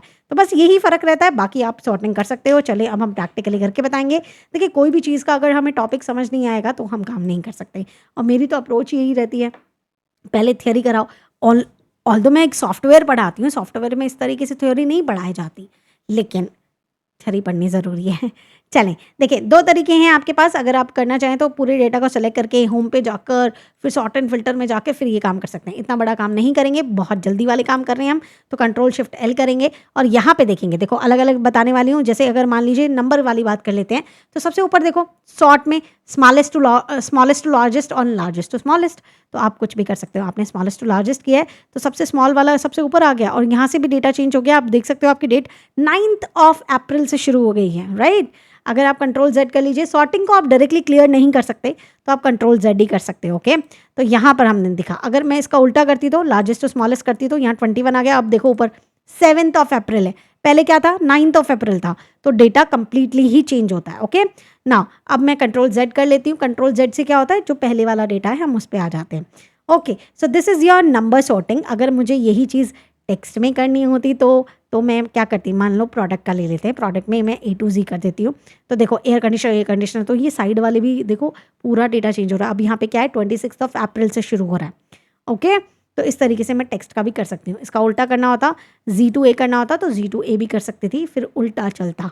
Okay, and when it comes to the date, तो डेट में आपके पास जो ऑप्शन आता है वो ओल्डेस्ट टू न्यूएस्ट आता है, न्यूएस्ट टू ओल्डेस्ट आता है। अब आपको ये तो समझ आ गया होगा कि यहाँ पर इस तरीके के फीचर्स क्यों आते हैं। तो यहाँ मैं ओल्डेस्ट टू न्यूएस्ट किया है तो सबसे पुरानी 1 अप्रैल ही है 2025, लेकिन सबसे नई बताना है तो उल्टा आ जाएगा 9th of जुलाई है 2025, और उसके बाद आपका इशू, आपका डेटा आ गया है। आप इसे कंट्रोल जेड कर लें। एक तरीका था ये आपका नॉर्मल सॉर्टिंग। एक सॉर्टिंग होती है सॉर्ट बाय कलर। तो एक काम करो, यहाँ पे कुछ कलर्स दे दो। हमने कलर्स दे दिया और हमने इसको ब्लू करके वाइट कर दिया, ठीक है। अब मैं यहाँ सॉर्टिंग कर रही हूँ, यहाँ पे मुझे सॉर्टिंग करके दे दो कि मुझे तो केवल है ना जो ब्लू कलर वाले हैं वो चाहिए, तो ब्लू कलर वाले ऊपर आ जाएंगे और बाकी सब नीचे चले गए। अगर मान लो मैं इसमें एक से ज़्यादा कलर कर लेती हूँ, ये मेरा अभी के लिए, कभी कभी क्या होता है आपका जो एक्सेल है वो लैग करने लगता है। फ़िलहाल के लिए जैसे मेरा एक्सेल लैग कर रहा है, मैं कोई भी शॉर्टकट की कर रही हूँ तो वो काम नहीं कर रही। तो देखो यहाँ पे आप जाओगे सॉर्ट कलर पे जाओगे तो अब आपको 2 कलर नज़र आने लगे। वाइट चाहिए, वाइट कर लो, ठीक है, वाइट आ जाएगा क्योंकि पहले ब्लू किया था, फिर वाइट आ जाएगा। उसके बाद अगर मान लो सॉर्ट करना है येलो के बेसिस पे तो येलो के बेसिस पे कर लो, येलो ऊपर आ गया, उसके बाद ब्लू आ गए, फिर सारे वाइट आ गए। तो आपको जिस भी बेसिस पे आपके जो भी सॉर्टिंग करनी होती है आप यहाँ से सॉर्टिंग कर सकते हो। सॉर्टिंग का मतलब क्या है, अरेंजमेंट। तो चलें अब हम आगे बढ़ते हैं अपने नेक्स्ट फीचर की तरफ। फिल सीरीज़ एक बहुत अच्छा ऑप्शन है जो कि आपको पता होना चाहिए, बिकॉज अगर डेटा एंट्री में जा रहे हो तो डेफिनेटली काम आता है। आपको क्या करना है, इनिशियल चीज़ आपको लिख लेनी है। जैसे मैंने 1 लिख लिया और उसके बाद मैं चाहती हूँ 10,000 तक एंट्रीज लिखना, मतलब 10,000 तक वो पूरा नंबर लिखना। तो एक ऑप्शन तो है कि मैं ड्रैग करती जाऊँ, बट ये बहुत ही लॉन्ग प्रोसेस है। इसकी वजह क्या कर सकती हूँ, या तो देखो मैंने क्या समझा है, पाथ फॉलो करना, ऑल्ट H मतलब home, FI, fill starts with FI, fill की स्पेलिंग FI, और हमें क्या करना है, सीरीज फिल करनी है S। तो या तो ये विंडो ऐसे आ जाएगी, वरना इतना करने की जरूरत नहीं है। फिल में जाओ डायरेक्टली, होम टैब में फिल में जाके सीरीज पे चले जाओ। अब आपको करना क्या है, रोज में मतलब पूरे रो में लिखवाना है क्या, नहीं, हमने ऐसे थोड़ी ना लिखवाना है, हमने तो ऐसे लिखवाना है, ऐसे जाना चाहिए। तो हमें क्या चाहिए, कॉलम चाहिए। तो हम यहाँ पे कॉलम में जाएंगे। हम क्या लिखवा रहे हैं, हम लीनियर लिखवा रहे हैं, हम नंबर लिखवा रहे हैं, ठीक है। स्टॉप वैल्यू, कहाँ रुक जानी चाहिए ये वैल्यू, हमारे 10,000 पे रुक जानी चाहिए। ओके कर दो, आपकी जो वैल्यू है यहाँ से 10,000 आ गई है। सी 10,002 हम देखते हैं, तो ये देखो आपका 10,000 तक आ चुका है, ठीक है। आप इस तरीके से कोई भी सीरीज़ लिख सकते हैं। ओके, ये नॉर्मल सीरीज़ मैंने आपको बताई है। अगर मैम डेट लिखना हुआ तो कर सकते हैं, बिल्कुल कर सकते हैं। एक डेट लिख लो यहाँ पे, मैंने इस साल की बिल्कुल स्टार्टिंग की डेट लिख ली, है ना। अब आपको तो चाहिए कि इस साल के एंड तक की डेट आ जाए, तो अब आपके पास एक ऑप्शन है कि आप नॉर्मल लोगों की तरह ऐसे ड्रैग करते रहो, लेकिन आप तो मुझसे सीख रहे हो, तो ऐसे केस में क्या करोगे आप, Alt+F+I+S प्रेस करोगे एंड आपके पास एक विंडो आ जाएगी। आपको किस में करवाना है, कॉलम में करवाना है, ऐसे थोड़ी ना करवाना है, ऐसे करवाना है, कॉलम में करवाना है।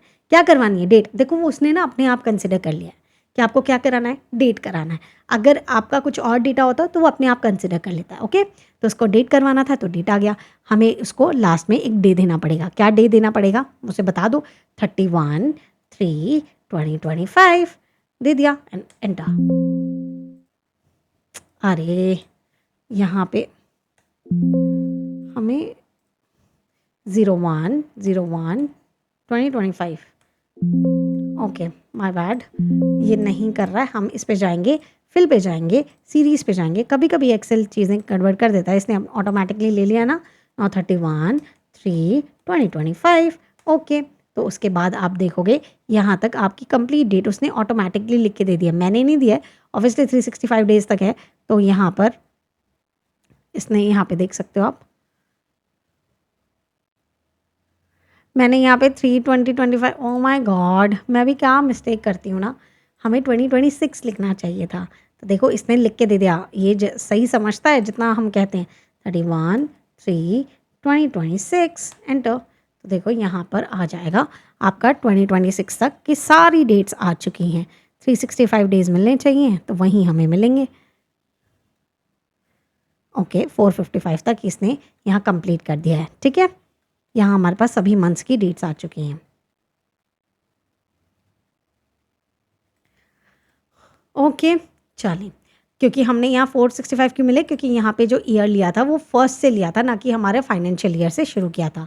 तो इस तरीके से आप डेट की सीरीज़ लिख सकते हो और इस तरीके से आप नंबर की सीरीज़ लिख सकते हैं। चलें अब हम बढ़ते हैं नेक्स्ट टॉपिक पे, जो कि होने वाला है आपका find and replace.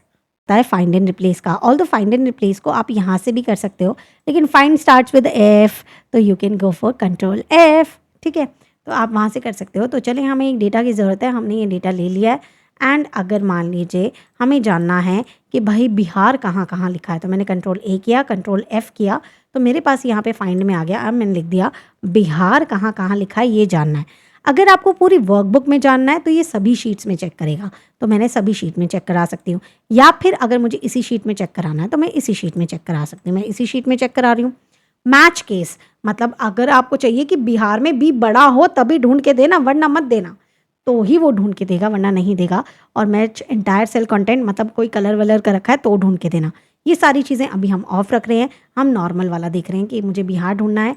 Find next किया, फाइंड ऑल किया, तो इसने मुझे सारे के सारे बता दिए कि कहाँ हमारा बिहार लिखा हुआ है। लेकिन वहीं पे अगर मान लो मैं यहाँ पे लिखती, छोटा बी कर देती और कहती मैच केस, अब कहती फाइंड ऑल, तो ये कहता आपके पास कहीं बिहार लिखा ही नहीं हुआ है।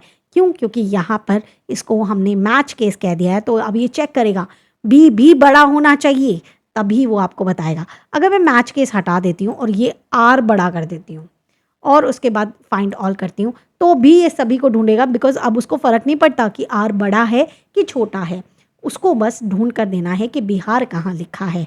तो इस तरीके से आप ढूंढ सकते हैं। अभी जितना भी दे रहा है ये देखो शीट 3 में ढूंढ के दे रहा है ना। अब जैसे ही आप यहाँ वर्कबुक कर देते हो एंड फाइंड ऑल करते हो, तो ये शीट 1 शीट 1 शीट 1 शीट 3 सब जगह जहाँ जहाँ बिहार लिखा है वो सब जगह आपको ढूंढ कर देगा, ठीक है। तो इस तरीके से आप कोई भी चीज़ ढूंढ सकते हो। And now come to the replace. Replace में ये होता है कि आप उस जगह पे कुछ और भी लिखवा सकते हो। अब मैं बिहार की जगह यहाँ पटना लिखवा दूँ, ऐसे पटना लिख दिया मैंने यहाँ पे एंड रिप्लेस ऑल कर दिया एंड ओके कर दिया, तो देखो जहाँ जहाँ बिहार लिखा था ना वहाँ वहाँ पटना आ गया है, चाहे वो शीट 1 में हो चाहे वो शीट 3 में कह रहा था ना शीट 3 में आ गया है। तो इस तरीके से हम कोई भी चीज़ ढूंढ भी सकते हैं। अब मान लीजिए आपके पास कोई बड़ा डेटा और कह रहा है कि मुझे ना ये पार्टी ढूंढनी है, तो आप ऐसे थोड़ी ना कि एक एक करके ढूंढने बैठोगे, नहीं, सिंपली प्रेस Ctrl+F, उस पार्टी का यहाँ नेम डालना, मैच केस मत करना, क्योंकि मैच केस कर दिया तो पता लगे हमने किसी और केस में लिख रखा हो, वो मत करना, और उसके बाद डायरेक्टली ढूंढ लेना, आपको मिल जाएगा। पूरी वर्कबुक में ढूंढना है तो पूरी वर्कबुक में ढूंढ सकते हो। और फिर आप कहते हो कि नहीं, उसकी जगह मुझे कुछ और नाम लिखना है, इस कंपनी का नाम कुछ और हो गया है, तो ऐसे केस में सारी जगह पे उसका नाम एक ही बारी में चेंज हो जाए, तो ऐसे केस में आप रिप्लेस का इस्तेमाल कर सकते हो। क्या किया, Ctrl+F किया और उसी के साइड में रिप्लेस भी मिलता है, तो आपने यहाँ से रिप्लेस कर दिया, और रिप्लेस ऑल करोगे तो सब जगह ऑटोमेटिकली रिप्लेस हो जाएगा। तो यहाँ पर हम लोगों ने कंप्लीट कर लिए हैं अपने जितने भी होम टैब के अंदर हमारे जो मेन फीचर्स थे वो हम लोगों ने कंप्लीट किए हैं। अब जो हम बढ़ेंगे वो अपने फार्मूलाज़ की तरफ बढ़ेंगे। फार्मूलाज़ में भी थोड़े थोड़े जो मेजर फार्मूलाज़ हैं मैं आपको वो करवाऊंगी जो आपको बिल्कुल पता होने चाहिए, लेकिन उनसे पहले आपके लिए है surprise. Here comes your surprise! देखिए, अगर आप काम करना चाहते हैं अकाउंटिंग की फील्ड में, फाइनेंस की फील्ड में, मैनेजमेंट की फील्ड में, तो जर्नली दिमाग में ना दो ही चीज़ें आती हैं, या तो MBA कर लो या फिर CA कर लो। अब MBA में पैसे ज़्यादा लगते हैं और CA में टाइम ज़्यादा लगता है, तो ऐसे में क्या करें? तो मैं लेकर आई हूँ आप सभी के लिए वन स्टॉप सोल्यूशन। जी हाँ, एक ऐसा कोर्स जो कि ये दोनों ही प्रॉब्लम सॉल्व करता है, और वो है आपके पास USA CMA certified management accountant. जी हाँ, USA CMA सर्टिफाइड एक ऐसा सर्टिफिकेशन कोर्स है जो कि आपकी ये सभी प्रॉब्लम्स को सॉल्व करता है। एक प्रॉब्लम ड्यूरेशन वाली और दूसरी प्रॉब्लम कॉस्ट वाली, और ये सब चीजें करने के बाद जो पैकेज चाहिए वो आपको वो भी दिलाता है। चलें अब इसकी थोड़ी सी डिटेल जान लेते हैं। USA CMA सर्टिफाइड कोर्स एक ऐसा कोर्स है जिसका ड्यूरेशन केवल 6 to 9 मंथ्स के लिए होता है। इसके अंदर अगर पैकेज की बात की जाए तो अप टू 9 लाख तक चला जाता है, और साथ ही साथ में अगर इसकी एलिजिबिलिटी की बात की जाए तो आपको केवल ग्रेड 12 या उससे ज़्यादा होना, और आप आराम से ये काम कर सकते हैं। तो हुआ ना एक अच्छी सी डील। अगर आप स्किल सेट के बारे में सोच रहे हो कि जर्नली हमें अपने रिज्यूमे में भी स्किल सेट्स लिखनी होती हैं कि यहाँ पर हम लोग पढ़ेंगे तो हमें क्या स्किल सेट मिलेंगी, तो वो स्किल सेट आपकी होने वाली हैं कि आप यहाँ सीखेंगे leadership, communication, financial planning, strategic management, risk control management, और साथ ही साथ में कम्युनिकेशन जैसी बेहतरीन स्किल सीखेंगे जो आपको किसी भी जॉब में बहुत ज़्यादा ज़रूरी होती है। अगर जॉब्स की बात की जाए कि मैम स्किल सेट तो ठीक है, लेकिन मैं कौन से जॉब में अप्लाई करूंगा, जॉब डेजिग्नेशन भी तो पता होनी चाहिए, तो आपके पास इसके अंदर बहुत सारी जॉब डेजिग्नेशन आती हैं। जैसे कि आप अप्लाई कर सकते हैं as a strategic management, as a financial controller, as a internal auditor, as a cost accountant, as a cost manager and so on. तो आप अप्लाई कर सकते हैं बहुत सारी डेजिग्नेशन के ऊपर। अब आप कहेंगे कि मैम लेकिन हम कौन सी जॉब्स में अप्लाई कर सकते हैं, तो इसके अंदर आता है बहुत सारी कंपनीज, और वो भी जॉइंट कंपनीज जहां पर अप्लाई कर सकते हैं, जैसे PwC हो गया, एसेंचर हो गया, EY हो गया, L&T हो गया, इन्फोसिस हो गया एंड सो ऑन। तो वहाँ पर आप बहुत इजीली अप्लाई कर सकते हैं। लेकिन मैम मुझे तो यहाँ काम नहीं करना, मुझे बाहर काम करना है, वहाँ डिग्री चल जाएगी क्या? हाँ बिल्कुल, ये एक ग्लोबली सर्टिफाइड सर्टिफिकेशन है जो कि 150+ कंट्रीज़ में चलता है। तो अगर आप बाहर जाके भी काम करना चाहें तो ये उसके लिए भी एलिजिबल रहता है। फिर तो बहुत सारे एग्ज़ाम देने पड़ेंगे ना मैम? नो, केवल 2 पार्ट में इसके एग्ज़ाम होते हैं। द फर्स्ट पार्ट जो कि डील करता है फाइनेंशियल प्लानिंग में और एनालिसिस में, और जो सेकंड पार्ट है वो डील करता है आपका स्ट्रैटेजिक मैनेजमेंट में। तो इन 2 पार्ट के ही एग्जाम देने हैं और आपके पास आपका सर्टिफिकेशन है। अब ये सारी चीज़ें सीखने के लिए, पढ़ने के लिए एक ब्रिज तो चाहिए ना, तो वो है आपका जेल एजुकेशन। जेल एक ब्रिज की तरह काम करता है जो कि आपको ये सारी चीज़ें पढ़ने में और अचीव करने में हेल्प करेगा। ये आपको प्रोवाइड कराता है 100% प्लेसमेंट प्लस 360 डिग्री सपोर्ट। अब ये 360 डिग्री सपोर्ट क्या है कि ये केवल आपको पढ़ाता नहीं है बल्कि आपके रिज्यूमे तैयार कराएगा, लिंक्डइन प्रोफाइल तैयार कराएगा, आपको इंटरव्यूज के बारे में बताएगा, मॉक इंटरव्यूज कराए जाएंगे, इसलिए ताकि आप मैदान में जाएं तो फुल तैयारी के साथ जाएं एंड रिजेक्शन का चांस बिल्कुल 0 हो जाए। इसके अलावा ये प्रोवाइड कराता है आपको नेटवर्किंग इवेंट्स, जहां पर आप टॉप लीडर्स के साथ, फाउंडर्स के साथ नेटवर्क करते हैं, जहां से आपको जॉब अपॉर्चुनिटीज और इंक्रीज हो जाती है। जेल एजुकेशन एसोसिएटेड है 1000+ हायरिंग पार्टनर के साथ, 1000+ ग्लोबल हायरिंग पार्टनर्स के साथ, 1.5 लाख से ज़्यादा स्टूडेंट्स को इम्पैक्ट कर चुका है और 10,000 से ज़्यादा स्टूडेंट्स को अभी तक प्लेसमेंट दिला चुका है। यहाँ पर स्टडी करना आपके लिए बहुत ही ज़्यादा फ्लेक्सिबल होने वाला है, बिकॉज ये आपको प्रोवाइड कराते हैं इतनी फ्लेक्सिबिलिटी कि अगर आप वीकेंड में पढ़ना चाहें तो वीकेंड में पढ़ सकते हैं और वीकडे में पढ़ना चाहें तो वीकडे में पढ़ सकते हैं। यहाँ पर जो फैकल्टी है वो खुद से CMA सर्टिफाइड है, सो दैट आपको जो नॉलेज मिलेगी वो सर्टिफाइड पर्सन से मिलेगी और करेक्ट नॉलेज मिलेगी। यहाँ पर पढ़ने के लिए जितनी भी चीज़ें ज़रूरी होती है, चाहे वो आपके फ्लैश कार्ड्स हो, स्टडी मटेरियल हो, टेस्ट हो, वो सारे के सारे प्रोवाइड कराए जाते हैं। इसके अलावा आपको एक फ्री ऑफ कॉस्ट चीज़ बताना चाहूँगी, ये देते हैं आपको फ्री ऑफ कॉस्ट काउंसलिंग। ये ऐसा नहीं है कि आप बस ये ले लो, ये कर लो, नो। आपकी रिक्वायरमेंट को समझा जाता है, आपकी सिचुएशन को समझा जाता है और उसके बाद आपको बताया जाता है कि क्या आपके लिए बेस्ट है और उसी के अकॉर्डिंग आपको गाइड किया जाता है। तो चलें एक बार के लिए हम इसके बारे में थोड़ा सा जानते हैं कि कैसे हम अपनी फ्री काउंसलिंग बुक कर सकते हैं ज़ेल एजुकेशन के साथ। मैंने आपको एक लिंक प्रोवाइड किया है डिस्क्रिप्शन के अंदर, तो आप उस लिंक पे क्लिक कर सकते हैं। उस लिंक पे जैसे ही क्लिक करेंगे आपके पास इस तरीके की विंडो आ जाएगी। अब आपको बस यहाँ पे अपनी इन्फॉर्मेशन फिल करना है। मैं जल्दी से अपनी इन्फॉर्मेशन फिल कर लेती हूँ। मेरा नाम है तनु सिंघल। यहाँ पे मैं अपना नंबर फिल कर देती हूँ। उसके बाद मैंने यहाँ पर अपना ईमेल फिल कर दिया है, gmail.com। उसके बाद मैंने अपनी हाईएस्ट एजुकेशन लिख दिया है। उसके बाद मैं इंटरेस्टेड किस में हूँ मैंने वो कोर्स बता दिया है। हम यहाँ पे USA CMA की बात कर रहे हैं तो हम यहाँ पे CMA लिख सकते हैं। और उसके बाद मैंने यहाँ सबमिट कर दिया है। सबमिट करने के बाद आपके पास लिख कर आएगा फॉर्म सबमिटेड सक्सेसफुली, और वो लोग आपको रीच आउट कर लेंगे 24 आवर्स के अंदर अंदर। तो देखिए, साइन अप हमने कर दिया है, काउंसलिंग हमारी 24 आवर में हो जाएगी, उसकी कोई टेंशन नहीं है। लेकिन हाँ, अभी भी आता है व्हाई ज़ेल एजुकेशन। तो मैं आपको बता देती हूँ कि ज़ेल एजुकेशन है आपका gold certified partner of USA CMA। तो जो कोर्स कर रहे हो उसी का ही सर्टिफाइड पार्टनर है, तो ऑथेंटिसिटी फुल ऑन है। इसके अलावा इसका 85% पास रेट है, 4.8 स्टूडेंट सेटिस्फैक्शन रेशियो है और 4.6 गूगल रेटिंग है, और इसके अलावा 100K प्लस इसके यूट्यूब सब्सक्राइबर्स हैं। तो हर जगह से हम देख सकते हैं एक अच्छी क्रेडिबिलिटी के साथ ज़ेल एजुकेशन बना हुआ है। तो आप अपनी जर्नी जल्दी से शुरू कर सकते हैं ज़ेल एजुकेशन के साथ। चलें, हम ज़्यादा देर नहीं करते, अब हम वापस चलते हैं अपने एक्सेल के ऊपर। निकालनी है परसेंटेज। तो जर्नली जब हम फॉर्मूलाज लगाते हैं तो क्या करते हैं, हम इक्वल्स टू लगाते हैं और अपना फॉर्मूला ढूंढने लगते हैं। तो हम यहाँ देखेंगे कि हमारे पास परसेंटेज का कोई फॉर्मूला नहीं होता, हम डायरेक्टली परसेंटेज निकालते हैं। कैसे निकालते हैं, जितने भी टोटल नंबर्स आए होते हैं, अगर मैं नंबर्स की बात लेके चलूँ तो जितना जो आया है वो हम ऊपर रखते हैं, न्यूमरेटर में रखते हैं, एंड डिनोमिनेटर में हम टोटल रखते हैं।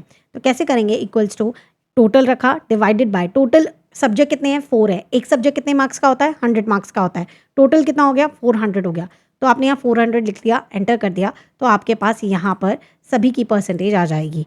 लेकिन अगर मान लो वो 400 की जगह आपको यहाँ पे इस सेल को देना होता तो क्या आप करते, तो आप यहाँ इक्वल्स टू करेंगे, सॉरी माय बैड, मुझे यहाँ फॉर्मूला लगाना था, इक्वल्स टू करेंगे 189 देंगे डिवाइडेड बाय 400 हर किसी के नीचे आने वाला है, वो चाहे आरव शर्मा हो, रिया शर्मा हो, विवान मेहता हो, अनन्या हो, करण हो, सान्या हो, राहुल हो, पूजा, आदित्य, मीरा, रोहन, इशिता, एनीवन, हर किसी के नीचे जो हमें मार्क्स लगाने हैं वो 400 लगाने हैं, बिकॉज हर किसी के लिए सब्जेक्ट 4 है और टोटल आपका 400 बनता है। तो हम इस सेल को इस्तेमाल कर रहे हैं जो कि हर किसी के लिए सेम होने वाला है, और ऐसे केस में जो चीज़ हर किसी के लिए सेम होती है हम क्या करते हैं, उसे F4 से फिक्स कर देते हैं ताकि उसके आगे डॉलर्स लग जाएं और वो फिक्स हो जाए। अगर ये फिक्सिंग का आपको मैकेनिज्म बिल्कुल भी नहीं आता है तो आप एंड मौके पे इसमें कंफ्यूज ना हो, और आप मेरा मैराथन भी चेक कर सकते हैं, फॉर्मूलाज वाला पूरा सीरीज़ चेक कर सकते हैं, जिसके अंदर मैं सेल रेफरेंसिंग को बहुत ही डिटेल में कराती हूँ। लाइव क्लास में तो और भी डिटेल में जाता है। चलें, अब हम लोगों ने यहाँ पे कर लिया है। अब हम जब डबल टैप करेंगे तो हमें करेक्ट आंसर मिलेगा। अगर आप ऐसा नहीं करते तो क्या होता, मैं एक बार के लिए वो भी बता देती हूँ। अगर आप ऐसा नहीं करते, डिवाइडेड बाय 400 कर देते और एंटर कर देते, और उसके बाद देखो परसेंटेज में तो कन्वर्ट कर देंगे, उसमें कोई दिक्कत नहीं है। आपके पास ये आंसर्स आते जो कि गलत आंसर्स हैं, आपके सही आंसर्स ये वाले हैं। तो इस तरीके से हम परसेंटेज का फॉर्मूला लगाते हैं। Now let's move to the next formula which is your rank formula. अंदर ही हम अपना नेक्स्ट फॉर्मूला करेंगे विच इज़ रैंक फॉर्मूला। ये फॉर्मूला इसलिए करा रही हूँ because most of the time पूछे भी जाते हैं और हमें आने भी चाहिए, थोड़े से ट्रिकी भी लगते हैं, डायरेक्टली अवेलेबल भी नहीं होते हैं। तो हम यहाँ लगाएंगे रैंक फॉर्मूला। रैंक फॉर्मूला के लिए आप यहाँ आएंगे, टैप करेंगे, नंबर पूछ रहा है, किसे चेक करना है। देखो, जब भी आप रैंक चेक करते हो तो आप एक तो उस नंबर को चेक करते हो कि क्या नंबर आया है, और आप सबके बीच में चेक करते हो, सबसे कंपेयर करके देखते हो कि कितना ज़्यादा और कितना कम, तब जाके आप उसकी रैंक बता पाते हो। तो यहाँ सबसे पहले तो नंबर लेंगे, कॉमा, उसके बाद मतलब हमने परसेंटेज चेक कर रहे हैं, उसके बेसिस पे हम आंसर कर रहे हैं। रेफरेंस में उन सभी को ही तो चेक करोगे, इन सभी में वो कितने नंबर पे आया है, तो इसीलिए इन सभी को दोगे। अब चाहे आप आरव के लिए चेक करो, रिया के लिए चेक करो, Vivaan, Ananya, Karan, Sanya, Rahul, Pooja, Aditya, Meera, Rohan, Ishita, oh my god, सभी के लिए ही आपको सभी को ही चेक करना पड़ेगा। आप किसी भी स्टूडेंट को छोड़ नहीं सकते, इसीलिए आप यहाँ F4 प्रेस करोगे ताकि कंप्लीट ये यहाँ पर फिक्स हो जाए। एंड उसके बाद आप डिसाइड करते हो आपको डिसेंडिंग लेना है या असेंडिंग लेना है। हम यहाँ डिसेंडिंग ले लेते हैं, पैरेंथेसिस ऑफ करके एंटर कर देते हैं, एंड यहाँ पर हमारे पास 1000 आ गया है। एंड कोई बात नहीं, हम यहाँ से इसका परसेंटेज वाला फॉर्मेट हटा के इसे जर्नल पे कर देते हैं। एंड यहाँ पे नहीं होगा क्योंकि पहले से ही परसेंटेज किया हुआ था, तो हम डिलीट कर देते हैं। इसे एक बार के लिए जर्नल कर लेते हैं और दोबारा से फॉर्मूला लगाते हैं। देखो इस तरीके की चीज़ें ना जब आप करते हैं तभी समझ आता है। मुझे ध्यान नहीं था तो ये वाला काम हो गया, ध्यान होता तो नहीं होता, कोई बात नहीं, हमें फॉर्मूला लगाना आता है, हम दोबारा लगा लेंगे। हमने क्या करना है, बस हमने ये सेलेक्ट करना है, F4 से फिक्स करना है, टैब करना है, पैरेंथेसिस ऑफ करके एंटर कर देना है। हमारे पास यहाँ पर सभी की रैंक आ जाएगी। तो आप देख सकते हो यहाँ पे 69% है, 1 आया है, 65% है, 2 आया है, and the third is 62%। And सबसे लास्ट में आई गेस 15th रैंक है विच इज़ 30 विद द 33%। तो यहाँ पर हम लोगों ने निकाल लिया रैंक। अब मुझे इसके अंदर सेम फॉर्मेटिंग करनी है जो मेरी टोटल के अंदर है, तो मैं कैसे कर सकती हूँ ये मुझे कमेंट सेक्शन में आप बताएंगे। और नहीं पता है आपको ये चीज़ तो यहाँ देखें, इसको सेलेक्ट कर लो, फॉर्मेट प्रिंटर पे क्लिक कर लो और यहाँ पे क्लिक कर दो, ये ऑटोमेटिकली यहाँ पे सेम फॉर्मेटिंग ले लेगा। इस तरीके की और चीज़ें भी आपको धीरे धीरे और सीखने को मिलेगी। और डिटेल में सीखना है तो यू नो माई मैराथन्स, तो उसे चेकआउट कर सकते हैं। और उससे भी ज़्यादा डिटेल में जानना है तो you know my live courses. Okay, तो यहाँ पर हम लोगों ने कंप्लीट किया है rank formula. Now let's move to the next formula. Next हम करने वाले हैं टेक्स्ट कैटेगरी के फॉर्मूलाज। इस कैटेगरी के अंदर आपके पास बहुत सारे फार्मूलाज होते हैं, लेकिन यहाँ पर जो सबसे ज़्यादा यूज़ होने वाले हैं वो 2 फार्मूलाज मैंने लिए हैं। एक है आपका प्रॉपर फॉर्मूला, वो क्या करता है, जैसे मान लीजिए आपके पास कोई भी तरीके का डेटा आ गया है, अब उसके अंदर सारी चीज़ें या तो स्मॉल में लिखी है या कैपिटल में लिखी है या फिर आपके पास अजीब तरीके से लिखी हुई है, जैसे कि यहाँ पे लिखी हुई है, तो आप उसे सेंटेंस केस में कन्वर्ट कर सकते हैं। आपको क्या करना है, यहाँ पे इक्वल्स टू प्रॉपर करना है, टैब करना है, टेक्स्ट देना है, एंटर कर देना है और इट्स डन। आपका डेटा एकदम एक्यूरेट वे में हो जाएगा। तो इस तरीके से आप कोई भी टेक्स्ट को प्रॉपरली सेंटेंस केस में कन्वर्ट कर सकते हो। मैं जब भी फॉर्मूलाज कराती हूँ वो कैटेगरी के बेस पे कराती हूँ, तो कैटेगरी के बेस पे ही फॉर्मूलाज किया करें ताकि वो ज़्यादा से ज़्यादा याद रह सके। Now move to the next formula which is the text formula. ये है तो टेक्स्ट कैटेगरी का, बट जो काम आता है वो डेट में ज़्यादा काम आता है। जैसे कि मान लीजिए आपको इस डेट में से जानना है कि 14 मई 2012 को आखिर ऐसा कौन सा दिन था, मंडे था, ट्यूसडे था, वेडनेसडे था, थर्सडे था, ऐसा कौन सा दिन था। तो अगर आप जानना चाहते हैं तो आप यहाँ पे टेक्स्ट करेंगे, टैब करेंगे, वैल्यू देंगे, कॉमा करेंगे। देखिए जब भी हम फॉर्मूला के अंदर कोई टेक्स्ट लिखते हैं, कोई भी अल्फ़ाबेट लिखते हैं, तो हम उसको डबल इन्वर्टेड कॉमास के अंदर लिखते हैं, तो हम डबल इन्वर्टेड कॉमास ऑन करेंगे एंड टेक्स्ट को लिखेंगे। क्या लिखेंगे, हमारा फॉर्मेट लिखेंगे। हमें डे पूरा लिखवाना है, जब डे पूरा लिखवाना होता है तो हम डी कितनी बार लिखते हैं, मैंने डेट फॉर्मेट में भी आपको समझाया था 4 टाइम्स लिखते हैं, तो हमने 4 टाइम्स लिखा, पैरेंथेसिस ऑफ कर दिया, एंटर कर दिया, तो यहाँ पर मेरे पास डे आ जाएगा and just double tap it, यहाँ आ गया। अगर मैं यहाँ पे आज की डेट डाल देती हूँ तो इसने देखो मुझे बता दिया है कि आज ट्यूसडे है।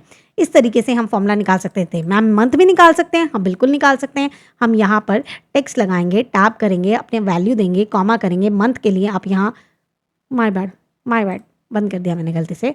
मंथ के लिए हम डबल इन्वर्टेड कॉमास लेंगे, एम कंप्लीट लेंगे, पैरेंथेसिस ऑफ करेंगे, एंटर करेंगे, तो हमारे पास यहाँ पे मंथ्स आ जाएंगे। अब मुझे ये बताओ कि सेम फॉर्मेटिंग मुझे यहाँ करनी होगी तो क्या करना होगा। अभी मैंने आपको समझाया था फॉर्मेट प्रिंटर करना होगा, तो हमने यहाँ पे फॉर्मेट प्रिंटर कर दिया है। चले अब हम करेंगे अपने नेक्स्ट फॉर्मूला को। Come to the next formula which is your if formula and it is my favourite formula. क्यों? क्योंकि अगर आप डैशबोर्ड बना लो, शीट बना लो, किसी भी तरीके का सॉफ्टवेयर बना लो, किसी भी तरीके का काम कर लो, किसी भी तरीके की शीट बना लो, कुछ भी काम कर लो, ये फार्मूला यूनिवर्सल है, हर जगह काम आता ही आता है। तो बहुत ही इजी वे में समझाऊंगी, बिल्कुल ध्यान से समझिएगा। हमारा इफ फार्मूला ये क्या कहता है, बेसिकली हमने यहाँ पे रैंक निकाली थी, अब हम जो निकालेंगे वो स्टेटस निकालेंगे। स्टेटस कैसा कि जो स्टूडेंट है वो पास है या फेल है। अगर मैं कहती हूँ कि अगर किसी भी स्टूडेंट के 50% से मार्क्स कम हैं तो वो फेल है, अदरवाइज वो पास है, और अगर 50% भी आए हैं तो भी फेल है। तो ऐसे केस में हम क्या करें, इफ़ मतलब कोई कंडीशन का मतलब क्या, मतलब कहीं पे भी अगर आ गया, अगर मेरा स्टूडेंट 50% से कम लाता है या उसके इक्वल लाता है तो क्या है वो फेल, वरना क्या है पास। इसका उल्टा भी कर सकते हैं, अगर मेरा स्टूडेंट 50% मार्क्स से ज़्यादा मार्क्स लेकर आता है तो क्या है वो पास, वरना क्या है फेल। तो चलें फॉर्मूला लगाएंगे, इफ़ लगाएंगे, टैब करेंगे, क्या चेक, लॉजिकल टेस्ट मतलब जिसको चेक कराना है, क्या चेक कराना है, परसेंटेज चेक कराना है कि क्या है ये ग्रेटर देन 50% है या नहीं है, ये बात चेक करनी है। अगर ये बात सच है तो अगर आपका मार्क्स एक्चुअल में 50% से ज़्यादा है तो क्या करवाओगे, तो आप पास लिखवाओगे। पास इज़ अ टेक्स्ट, टेक्स्ट को हम किस में लिखते हैं, डबल इन्वर्टेड कॉमास में लिखते हैं। लिखो फिर पास, लिखो पास कॉमा, वरना क्या, अगर ये बात झूठ होती है तो फेल, पैरेंथेसिस ऑफ, एंटर, और यहाँ पर ये इस तरीके से सभी में बता देगा पास या फेल। सिंपल सी चीज़ है। लॉजिकल टेस्ट मतलब क्या कि मुझे ये चेक करना है कि भाई वो, एक सेकेंड मैं यहाँ पे फॉर्मेट मेंटर वाला काम कर देती हूँ पहले, है ना। अगर मुझे चेक करना है कि परसेंटेज कितना है तो मेरा परसेंटेज वाला जो सेल होगा वो मेरा लॉजिकल टेस्ट होगा। लॉजिकल टेस्ट वो होता है जिसमें हम लॉजिकल वैल्यू पे कोई ना कोई चीज़ अप्लाई करके देखते हैं। हो सकता था हमें कोई और टेस्ट करना होता तो आप वो भी कर सकते थे। जहाँ पे भी आपके पास सिंगल कंडीशन है और अपनी मर्जी से कुछ भी लिखवाना है वहाँ पर आप अप्लाई करते हैं इफ़ फॉर्मूला। अगर आप डिटेल में फॉर्मूलाज को जानना चाहते हैं तो यू नो द फॉर्मूला वाला series and marathon and live course, तो उसे देख सकते हैं। चलें नाउ नेक्स्ट बढ़ते हैं। ये मत समझिएगा मैं बार बार ये चीज़ बोल रही हूँ बिकॉज फॉर्मूलाज बहुत मैंडेटरी है। तो अगर आप इन एनी केस कहीं पे भी अटक रहे हो तो you need to learn formulas with the logic, तो उसके लिए मैं आपको कह रही हूँ, ठीक है। चलें now move to the next formula. Next category जो आपके पास आती है वो आती है डेट की कैटेगरी। इसके अंदर भी मैंने पिक किए हैं वो 2 फॉर्मूलाज, और भी अगर हम करना चाहें तो कर सकते हैं, जो बहुत ही ज़्यादा इंपॉर्टेंट है। सबसे पहली चीज़ आती है कि अगर मान लीजिए आपको डिफरेंस निकालना है 2 डेट्स के बीच में कि इन दोनों डेट्स के बीच में कितने डेज आते हैं, तो ऐसे केस में आप फॉर्मूला लगा सकते हो। डेज का टैब कर सकते हो, एंड डेट दोगे। देखो ये कभी भी याद नहीं होते हैं, तो जो फॉर्मूला का सिंटेक्स कह रहा है बस उसकी सुनो, end date comma start date parenthesis off, enter, और उसके बाद आपके पास यहाँ डेज आ जाएंगे। अब यही चीज़ जब आपको बिना सैटरडे और संडे चाहिए होती है तो आप कैसे करते हैं ये मुझे आप कमेंट सेक्शन में बताएंगे। चलें now let's move to the next formula जो कि आपका होने वाला है ई डेट। ई डेट क्या करता है बेसिकली, अगर मान लीजिए आपके पास कोई डेट है और अब मान लीजिए मैं ये कहती हूँ कि उस जैसे बिल ऑफ एक्सचेंज होता है ना, बिल ऑफ एक्सचेंज है और उसका जो ड्यू डेट है वो 2 मंथ्स बाद में आएगा, तो आपको कैलकुलेट करनी है कि उसके बाद 2 महीने बाद कौन सी डेट आपका ड्यू डेट बनेगी। तो ऐसे केस में आप ई डेट का इस्तेमाल कर सकते हैं, equals to E date tab, उसके बाद हमने स्टार्ट डेट लिया, कॉमा किया, मंथ दिया, पैरेंथेसिस ऑफ किया, एंटर किया, तो यहाँ पर हमारा ई डेट आ जाएगा, मतलब हमारा एंड डेट आ जाएगा। ई डेट मतलब एंड डेट आ जाएगा। यहाँ पर जैसे ही उसने बताया 8 नवंबर को हमारा कोई भी इनवॉइस जनरेट हुआ है, 2 मंथ्स का उसमें ड्यूरेशन है, तो 8 जनवरी को वो ड्यू डेट आ जाएगी। तो इस तरीके से हम अपने डेट फॉर्मूलाज करते हैं। Now let's move to the next formulas. Formula is sum F का फॉर्मूला, मतलब सम भी करना है लेकिन सिंगल कंडीशन के साथ करना है। मान लीजिए आपके पास यहाँ पे बहुत सारी ट्रांजैक्शन है और आपको जानना है कि ये जो स्विफ्ट नोवा है इसने टोटल सेल कितना किया है। तो टोटल सेल हमने इसको कितना किया है ये हम जानेंगे सम एफ से। टैब करेंगे, रेंज मतलब क्या, जिसमें ढूंढना है, किसमें ढूंढना है, हमने इसमें ढूंढना है, सभी को इसी में ढूंढना है क्या, चाहे स्विफ्ट नोवा हो, चाहे ट्रू हार्वेस्ट हो, चाहे गोल्डन लीफ हो, कोई भी हो, तो F4 से फिक्स कर दो, कॉमा, उसके बाद क्राइटेरिया, किसको ढूंढना है, इन सभी को ढूंढना है, कॉमा, उसके बाद सम रेंज, कहाँ पे किसका सम करना है, सम वाले का सम करना है, जो भी आपको वैल्यू दे रखी है, और सभी को इसी में से ही ढूंढना है, इसी में से ही सम करना है, हाँ बिल्कुल। तो इसे हम F4 से फिक्स कर देंगे, पैरेंथेसिस ऑफ कर देंगे, एंटर कर देंगे, और ऐसे करने से हमारा टोटल आ जाएगा। उसके बाद हम यहाँ ऑल्ट इक्वल टू कर सकते हैं और एंटर कर सकते हैं, तो यहाँ पे हमारा नीचे भी टोटल आ चुका है। एक टोटल चेक करा देती हूँ, यहाँ पर हमने नीचे क्या लगा रखा है, सब टोटल होना चाहिए, तो हमने यहाँ सम लगा रखा है, चलें सब टोटल लगा लेते हैं, टैब कर लेते हैं, उसके बाद 9 करेंगे, कॉमा करेंगे, और उसके बाद रेंज दे देंगे। यहाँ से हमने कंप्लीट रेंज दे दिया, एंटर कर दिया, हमारे पास टोटल आ चुका है। अब हम स्विफ्ट नोवा का ही चेक कर लेते हैं, तो यहाँ हम क्या करेंगे, फ़िल्टर लगाएंगे, इसीलिए इस दिन काम आता है ये, ठीक है। तो स्विफ्ट नोवा को लेंगे, स्विफ्ट नोवा कहाँ है, यहाँ पे ये रहा, और उसके बाद ओके कर देते हैं। तो यहाँ पे नीचे टोटल देखो 805869 and here is your total 805869। इसका मतलब करेक्ट टोटल आपके पास आया है। तो इस तरीके से हम इस्तेमाल करते हैं हमारे सम फॉर्मूला को। चलें अब हम बढ़ते हैं अपने नेक्स्ट फॉर्मूला की तरफ, जो कि होने वाला है वी लुकअप। है V lookup basically master data में से जो भी आपको इन्फॉर्मेशन चाहिए होता है वो लेकर आता है। वी लुकअप की अपने आप में बहुत सारी अजम्पशन होती है जिसे यहाँ डिस्कस करना बहुत मुश्किल है, लेकिन एक चीज़ बता देती हूँ, अगर मान लो लुकअप वैल्यू डुप्लीकेट है तो आप वी लुकअप नहीं लगा सकते हैं। आप ये बात बिल्कुल ध्यान रखें। बाकी चीज़ें आपको मैराथन्स में मिल जाएंगी या फॉर्मूलाज जब आप सीखेंगे तो मिल जाएगा। यहाँ पे रिविजन के लिए हम कर रहे हैं तो यहाँ हम लगाएंगे वी लुकअप, टैब करेंगे लुकअप वैल्यू जिसको ढूंढ रहे हैं, किसको ढूंढ रहे हैं, आप भारत इनोवेशन को ढूंढ रहे हो तो आप भारत इनोवेशन को क्लिक करोगे, कॉमा करोगे। आप किस में ढूंढोगे, टेबल एरे, मतलब कंप्लीट डेटा देना बिना टेबल एरे में बिना हेडर के यहाँ पे दिया जाता है, हम इसे दे चुके हैं। Now comma column index number जिसमें आंसर है, आपको क्या चाहिए, अमाउंट चाहिए। अमाउंट काउंट करो कौन से पे आएगा, ए पे नेम है तो 1 2 3 4 5 6, F6 पे आता है तो 6 नंबर पे आपका आंसर है तो 6 किया। ट्रू और फॉल्स में हमेशा फॉल्स क्यों लेते हैं, हमेशा नहीं, सिचुएशन के बेसिस पे, लेकिन अभी के लिए हमें जो लेना है वो फॉल्स लेना है। क्यों लेना है, क्योंकि फॉल्स के आगे लिखा है एग्जैक्ट मैच और हमें आंसर एकदम एक्यूरेट चाहिए तो एग्जैक्ट मैच चाहिए, इसीलिए हम फॉल्स लगाएंगे, टैब करेंगे, पैरेंथेसिस ऑफ करेंगे, एंटर करेंगे। ठीक है, इस तरीके से हम अपना वी लुकअप लगाते हैं। वी लुकअप बस आप ध्यान रखें, मास्टर डेटा में से कोई भी इंफॉर्मेशन निकालनी है, कोई भी रिपोर्ट बनाने के लिए या कोई भी चीज़ के लिए आपको मास्टर डेटा से इंफॉर्मेशन निकालनी है। याद रखें, मास्टर डेटा में बाकी चीज़ें डुप्लीकेट हो सकती हैं, लुकअप वैल्यू आपकी डुप्लीकेट नहीं होनी चाहिए। इसके अलावा कौन कौन सी एजम्पशन होती है, आप मेरे साथ रिविजन कर रहे हो, अगर आपको पता है तो आप मुझे कॉमेंट सेक्शन में ज़रूर बताइएगा। इसके अलावा आपने कौन कौन सी एजम्पशन पढ़ी हुई है। Now let's move to the next formula जो कि आपका होने वाला है एक्स लुकअप फॉर्मूला। यहीं पे ही यहाँ पर इसको अप्लाई करके देखेंगे। नाउ चलें करते हैं अपने एक्स लुकअप फॉर्मूला को, हैं वो करने वाले हैं x lookup. X lookup alternative है आपके वी लुकअप और एच लुकअप का। एक्स लुकअप 2019 के बाद वाले जितने भी वर्जन है उसमें काम करता है, उससे पहले वाले में काम नहीं करता। अगर आप उससे पहले वाले में काम कर रहे हैं तो देखो आपके काम ना वी लुकअप और एच लुकअप से हो जाएंगे, लेकिन अगर आपको आसान काम करना है then go for the X lookup. X lookup बहुत आसान है। एक्स लुकअप लगाएंगे, टैब करेंगे, लगाने की सिचुएशन बिल्कुल सेम है। जब आपको मास्टर डेटा से अपने कोई भी रिपोर्ट में या कोई भी इन्फॉर्मेशन चाहिए होता है तो आप एक्स लुकअप लगाते हैं। डुप्लीकेसी वाला यहाँ पे भी है, लुकअप वैल्यू डुप्लीकेट नहीं होनी चाहिए। लुकअप वैल्यू क्या है, जिसको आप ढूंढते हैं। किसको ढूंढ रहे हैं, भारत इनोवेशन को ढूंढ रहे हैं तो Bharat innovation, comma lookup array. अब इसको ये नहीं है कि पूरा टेबल एरे दो, कंप्लीट टेबल एरे दे दो, ना ना ना, ऐसा कुछ नहीं करना। बस जिसमें ढूंढना है वो बता दो, इस वाले कॉलम में मिलेगा तो ये कॉलम बता दिया, कॉमा। उसके बाद आपको देना है return array. Return array region दोगे तो रीजन, ये कभी भी हेडिंग के बेसिस पे आंसर नहीं ला के देती, चाहे वी लुकअप हो, चाहे एच लुकअप हो, चाहे एक्स लुकअप हो। ये सारे के सारे आपको आपके सिंटेक्स में जो आपने लगाया है ना वो उसके बेसिस पे आंसर ला के देते हैं, कभी भी आपको हेडिंग के बेसिस पे नहीं ला के देते हैं। तो आप यहाँ से अमाउंट चूज़ करेंगे ना तो अमाउंट है, चाहे ऊपर रीजन लिखा रहे नहीं तो भी आपको आंसर जो ला के देंगे वो अमाउंट के बेसिस पे ला के देंगे। अगर वहाँ रीजन चूज़ करते तो रीजन, ऊपर हेडिंग से कोई फ़र्क नहीं पड़ता है। मुझे लगता है कि यहाँ पर हम लोगों ने कंप्लीट कर लिए हैं अपने सभी के सभी फॉर्मूलाज जो हमें बहुत ही मैंडेटरी थे रिवाइज करने के लिए, तो यहाँ हमने कंप्लीट कर लिए हैं। Now let's move to the features जो कि एक one of the most important feature है, नया फीचर है, 2019 के बाद आया है। चलें अब उसे देखते हैं। आपके पास जो फीचर आता है वो है फ्लैश फिल, और मैं आपको पहले भी बता चुकी हूँ ये केवल 2019 के बाद वाले वर्जन में अवेलेबल है।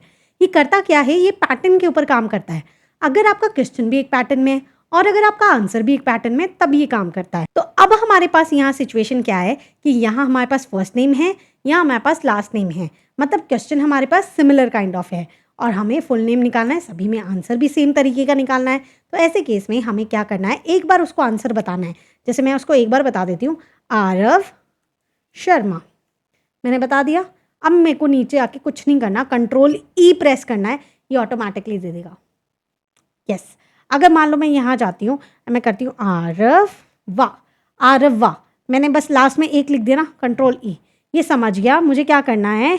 इसे रोहना आदित्य, मतलब इसने हर एक के आगे ए लगा के दे दिया, क्योंकि इसने क्या समझा कि मैं इस नेम में से फर्स्ट नेम निकाल के उसके अंदर ए लगवाना चाहती हूँ, तो इसने ऑटोमेटिकली ये काम करके दे दिया। तो ये काम करता है जब आपका क्वेश्चन एक पैटर्न में होता है और आपका आंसर एक पैटर्न में होता है, और इसकी जो शॉर्टकट की होती है वो होती है control E. Control E press करने से आपका फ्लैश फिल काम करता है। Now let's move to the next feature, insert tab के अंदर। और इंसर्ट टैब के अंदर सबसे जो सबसे सबसे सबसे मेन है वो आपका टेबल क्रिएशन है and pivot table and pivot chart है। तो ये तीनों चीज़ें ही मैं आपको बताने वाली हूँ। सबसे पहले मैं आपको टेबल क्रिएशन बताऊंगी। टेबल क्रिएशन के लिए आपको कुछ नहीं करना होता, आपको बस कंट्रोल ए से अपने डेटा को सेलेक्ट करना होता है एंड कंट्रोल टी प्रेस करना होता है। टेबल स्टार्ट्स विद टी, तो control T and my table has headers करने से जो ऊपर वाली रो है वो उसे हेडर कंसिडर करता है, हेडिंग की तरह कंसिडर करता है। अब आप उसे ओके कर दीजिए। अब ये टेबल में कन्वर्ट हो गया है। मैम डेटा पहले भी था अब भी है, तो क्या फ़र्क पड़ गया है? फ़र्क पड़ता है। नॉर्मल डेटा नॉर्मल तरीके से बिहेव करता है, लेकिन जब भी आप इसे क्लिक करोगे तो आपके पास एक टैब आएगा विच इज़ टेबल डिज़ाइन, और इसके अंदर बहुत सारे ऑप्शन होंगे जो कि आपको बहुत ज़्यादा काम आने वाले हैं। जैसे भी आप इसको बनाना चाहते हैं आप बना सकते हैं। यहाँ पर मुझे क्या करना है, एक स्लाइसर ऐड करना है। सबसे बेस्ट यूज़ मैं आपको बता रही हूँ टेबल का, वो है आपका स्लाइसर। तो जैसे ही आपने इंसर्ट किया स्लाइसर, अब मान लीजिए आपने यहाँ पे कैटेगरी का कर दिया एंड ओके कर दिया, तो आपका स्लाइसर यहाँ आ गया। पहले आपको क्या करना पड़ रहा था, एक एक जाकर फिल्टर लगा के फिर चेक करना पड़ रहा था। अब जैसे मैंने ब्यूटी किया तो केवल ब्यूटी का आंसर आ गया, क्लोथिंग किया क्लोथिंग का आंसर आया, इलेक्ट्रॉनिक किया इलेक्ट्रॉनिक का, होम फर्नीचर का करूँगी तो केवल फर्नीचर का आपके पास डेटा आ गया और कोई भी डेटा नहीं आया है। तो ये काफ़ी ज़्यादा फ़ायदा हो जाता है जब भी हम टेबल में क्रिएट करते हैं। दूसरा फ़ायदा मैं आपको बता देती हूँ। जैसे मैंने यहाँ पे क्रॉस कर दिया, मेरे पास यहाँ पे सभी एंट्रीज आ गई हैं। जैसे ही आप अब नेक्स्ट एंट्री करते हो, यहाँ पे कोई भी एंट्री करते हो, जैसे मैं आज की एंट्री करती हूँ, तो यहाँ फॉर्मेटिंग अपने आप हो जाएगी, सारे काम अपने आप हो जाएंगे, मुझे नहीं करना पड़ेगा। आप चाहे कितनी भी एंट्रीज करते जाओ, आपके पास फॉर्मेटिंग ऑटोमेटिकली लगती रहती है और आपके जो फॉर्मूलाज होते हैं वो भी डायनेमिक होते हैं। मैम मुझे टेबल पसंद नहीं आ रही, मैंने काम करना था, मैंने काम कर लिया, अब मैं अपनी टेबल को नॉर्मल डेटा में कन्वर्ट करना चाहता हूँ, तो डेफिनेटली कर सकते हो। आपको बस क्या करना है, अपने टेबल में कहीं पे भी क्लिक करना है, टेबल डिज़ाइन में जाना है और यहाँ से कन्वर्ट टू रेंज कर देना है। जैसे ही आप ये करेंगे, ओके करेंगे, तो आपका स्लाइसर चला जाएगा। अब ये कोई टेबल नहीं है, अब ये आपका नॉर्मल डेटा है। देखो कोई ऊपर टेबल डिज़ाइन आ रहा है क्या? नहीं आ रहा है ना, ये आपके नॉर्मल डेटा में कन्वर्ट हो गया है। तो ये था आपका table creation. Now let's move to the pivot table creation. And pivot table के साथ साथ ही मैं आपको एक हैक बताने वाली हूँ जिसके थ्रू आप अपना टेबल एंड साथ ही साथ में अपना चार्ट एक साथ में क्रिएट कर लेंगे with the help of a shortcut की। तो चले मैं आपको वो बताती हूँ। टेबल बनाने के लिए आपको क्या करना पड़ता है, कंट्रोल ए से डेटा को सेलेक्ट करके इंसर्ट में जाके पिवट टेबल में जाकर पिवट टेबल को क्लिक करके ऐसा कुछ करना पड़ता है। लेकिन अगर आप ऐसे नहीं करना चाहते, बिकॉज उसमें आपको चार्ट अलग से बनाना पड़ेगा, सारी चीज़ें अलग से करनी पड़ेगी, ऐसे केस में आप क्या कर सकते हो, पूरे डेटा को सेलेक्ट करने के बाद ऑल्ट डी पी प्रेस कर सकते हो। आपके पास यहाँ पे pivot table and pivot chart wizard आता है। आपको क्या बनवाना है, माइक्रोसॉफ्ट एक्सेल लिस्ट और डेटाबेस, क्योंकि डेटाबेस आपने दे दिया है। नेक्स्ट आपको क्या चाहिए, पिवट टेबल चाहिए या पिवट चार्ट रिपोर्ट चाहिए जिसके अंदर टेबल रिपोर्ट भी हो। हाँ, मुझे पिवट चार्ट रिपोर्ट चाहिए जिसके अंदर टेबल रिपोर्ट भी हो, मुझे ये चाहिए। तो मैंने नेक्स्ट किया और उसके बाद मैंने यहाँ पे रेंज दे रखी थी, इसने सेलेक्ट कर ली, नेक्स्ट कर दो, उसके बाद इसे फिनिश कर दो। तो ये नई टेबल आ चुकी है, यहाँ पे चार्ट आ गया है और यहाँ आपकी टेबल आ गई है। तो नॉर्मल तरीके से जैसे भी आप टेबल बना रहे थे वैसे बना सकते हो। जैसे आपने कैटेगरी लिया, कैटेगरी इसने ऑटोमेटिकली यहाँ ले लिया और अमाउंट लिया, तो यहाँ पर आपकी टेबल भी बन के आ गई है और साथ ही साथ में आपका चार्ट भी बन के आ गया है। अगर हम कोई भी कैलकुलेशन करना चाहते हैं पिवट टेबल में, वो भी कर सकते हैं। आप एक काम करो, आप अमाउंट को एक बार और स्ट्रेच करके यहाँ नीचे ले आओ, इसे सेलेक्ट करो, राइट क्लिक करो, उसके बाद शो वैल्यू एज में जाओ। जैसे मान लीजिए अगर आपको रैंक जानना है तो स्मॉलेस्ट टू लार्जेस्ट ओके करके आपके पास यहाँ रैंक आ गई है। अगर आपको कुछ और जानना होता तो आप क्या करते, एक बार और अमाउंट को यहाँ रखते, आप इसे सेलेक्ट करते, राइट क्लिक करते, शो वैल्यू एज में जाते। जैसे कि मान लीजिए आपको यहाँ पे कुछ और जानना है, परसेंटेज ऑफ ग्रैंड टोटल जानना है, तो आपने ऐसे किया तो यहाँ पे percentage of grand total directly आ गया है। आपको कोई कैलकुलेशन यहाँ पे नहीं करने की ज़रूरत है। अगर आप अपने डेटा के अंदर कोई भी स्लाइसर ऐड करना चाहते हैं तो आप पिवट टेबल एनालाइज पे जाएंगे एंड यहाँ से इंसर्ट स्लाइसर करेंगे एंड कैटेगरी में गए एंड ओके कर लिया। तो इस तरीके से हमारे पास स्लाइसर आ जाता है एंड हम जितने भी चाहें स्लाइसर्स को कैसे भी यूज़ कर सकते हैं। ओके, अगर मान लीजिए आप यहाँ पे कोई टाइमलाइन, क्योंकि हमारे पास डेटा के अंदर हम देख सकते हैं डेट है, तो हमारे पास टाइमलाइन का ऑप्शन आ जाता है। तो आप यहाँ क्लिक करेंगे, पिवट टेबल एनालाइज पे जाएंगे, इंसर्ट टाइमलाइन करेंगे। ओके, हमारे पास टाइमलाइन नहीं है क्योंकि हमारे पास डेट का करेक्ट फॉर्मेट नहीं होगा इसके अंदर। ओके, अदरवाइज आपके पास जब डेटा होता है तो आप टाइमलाइन भी इंसर्ट कर सकते हैं। यहाँ पे करना तो चाहिए था उसे, क्यों नहीं किया उसने। हम करके देखते हैं एक बार के लिए क्या कह रहा है। We can't create a report but does not have a field formatted as date. तो डेट की तरह फॉर्मेटेड नहीं है। हम लोग यहाँ पे इसको लेते हैं, अच्छा यहाँ पे कंप्लीट डेट में नहीं था ना, वो शॉर्ट डेट में कर देते हैं। अब हम इसमें क्या करेंगे, अपने पिवट में जाएंगे। पिवट में जाने के बाद एक बार के लिए उसको रिफ़्रेश कर लेंगे। रिफ़्रेश करने के बाद हम लोग इंसर्ट टाइमलाइन करेंगे एंड इसने हमारा टाइमलाइन ले लिया बिकॉज नीचे की तरफ एक डेट ढंग से फॉर्मेटेड नहीं थी। अब आप यहाँ से ईयर चूज़ कर लो, क्वार्टर चूज़ कर लो। जैसे मैंने क्वार्टर ले लिया तो क्वार्टरली बेसिस पे आपका जो डेटा है वो चेंज होता रहेगा और आपको उस तरीके से रिजल्ट मिलते रहेंगे। और इसी तरीके से साइड में एक चार्ट बन के ऑटोमेटिकली आ चुका है। अगर आपको खुद से चार्ट बनाना होता है तो आप कहीं पे भी क्लिक कीजिए, पिवट टेबल एनालाइज पे जाइए और पिवट चार्ट पे जाइए और यहाँ से अपनी मर्जी का चार्ट बना सकते हैं। अभी हमने जो ऑप्शन बताया आपको, क्या शॉर्टकट की बताई थी मैंने आपको, ऑल्ट डी पी, ऐसा करने से ये सभी काम एक साथ ही हो जाते हैं। तो ये था आपका pivot table and pivot chart. इसे भी डिटेल में आप मैराथन वीडियोस में कर सकते हैं एंड लाइव के अंदर हम लोग हफ्ता 1.5 हफ्ता लगाते हैं इस पूरे कॉन्सेप्ट को करने के लिए बिकॉज यहाँ से ही आपके KPIs बनते हैं और डैशबोर्ड्स बनते हैं। चलें अब मैं आपको इस पूरे ट्यूटोरियल का क्विकेस्ट हमारा रिवीजन का लास्ट एक टॉपिक कराने वाली हूँ, डेटा वैलिडेशन, कि किस तरीके से आप ड्रॉप डाउन्स बनाते हैं। चलें अब हम वो सीखते हैं।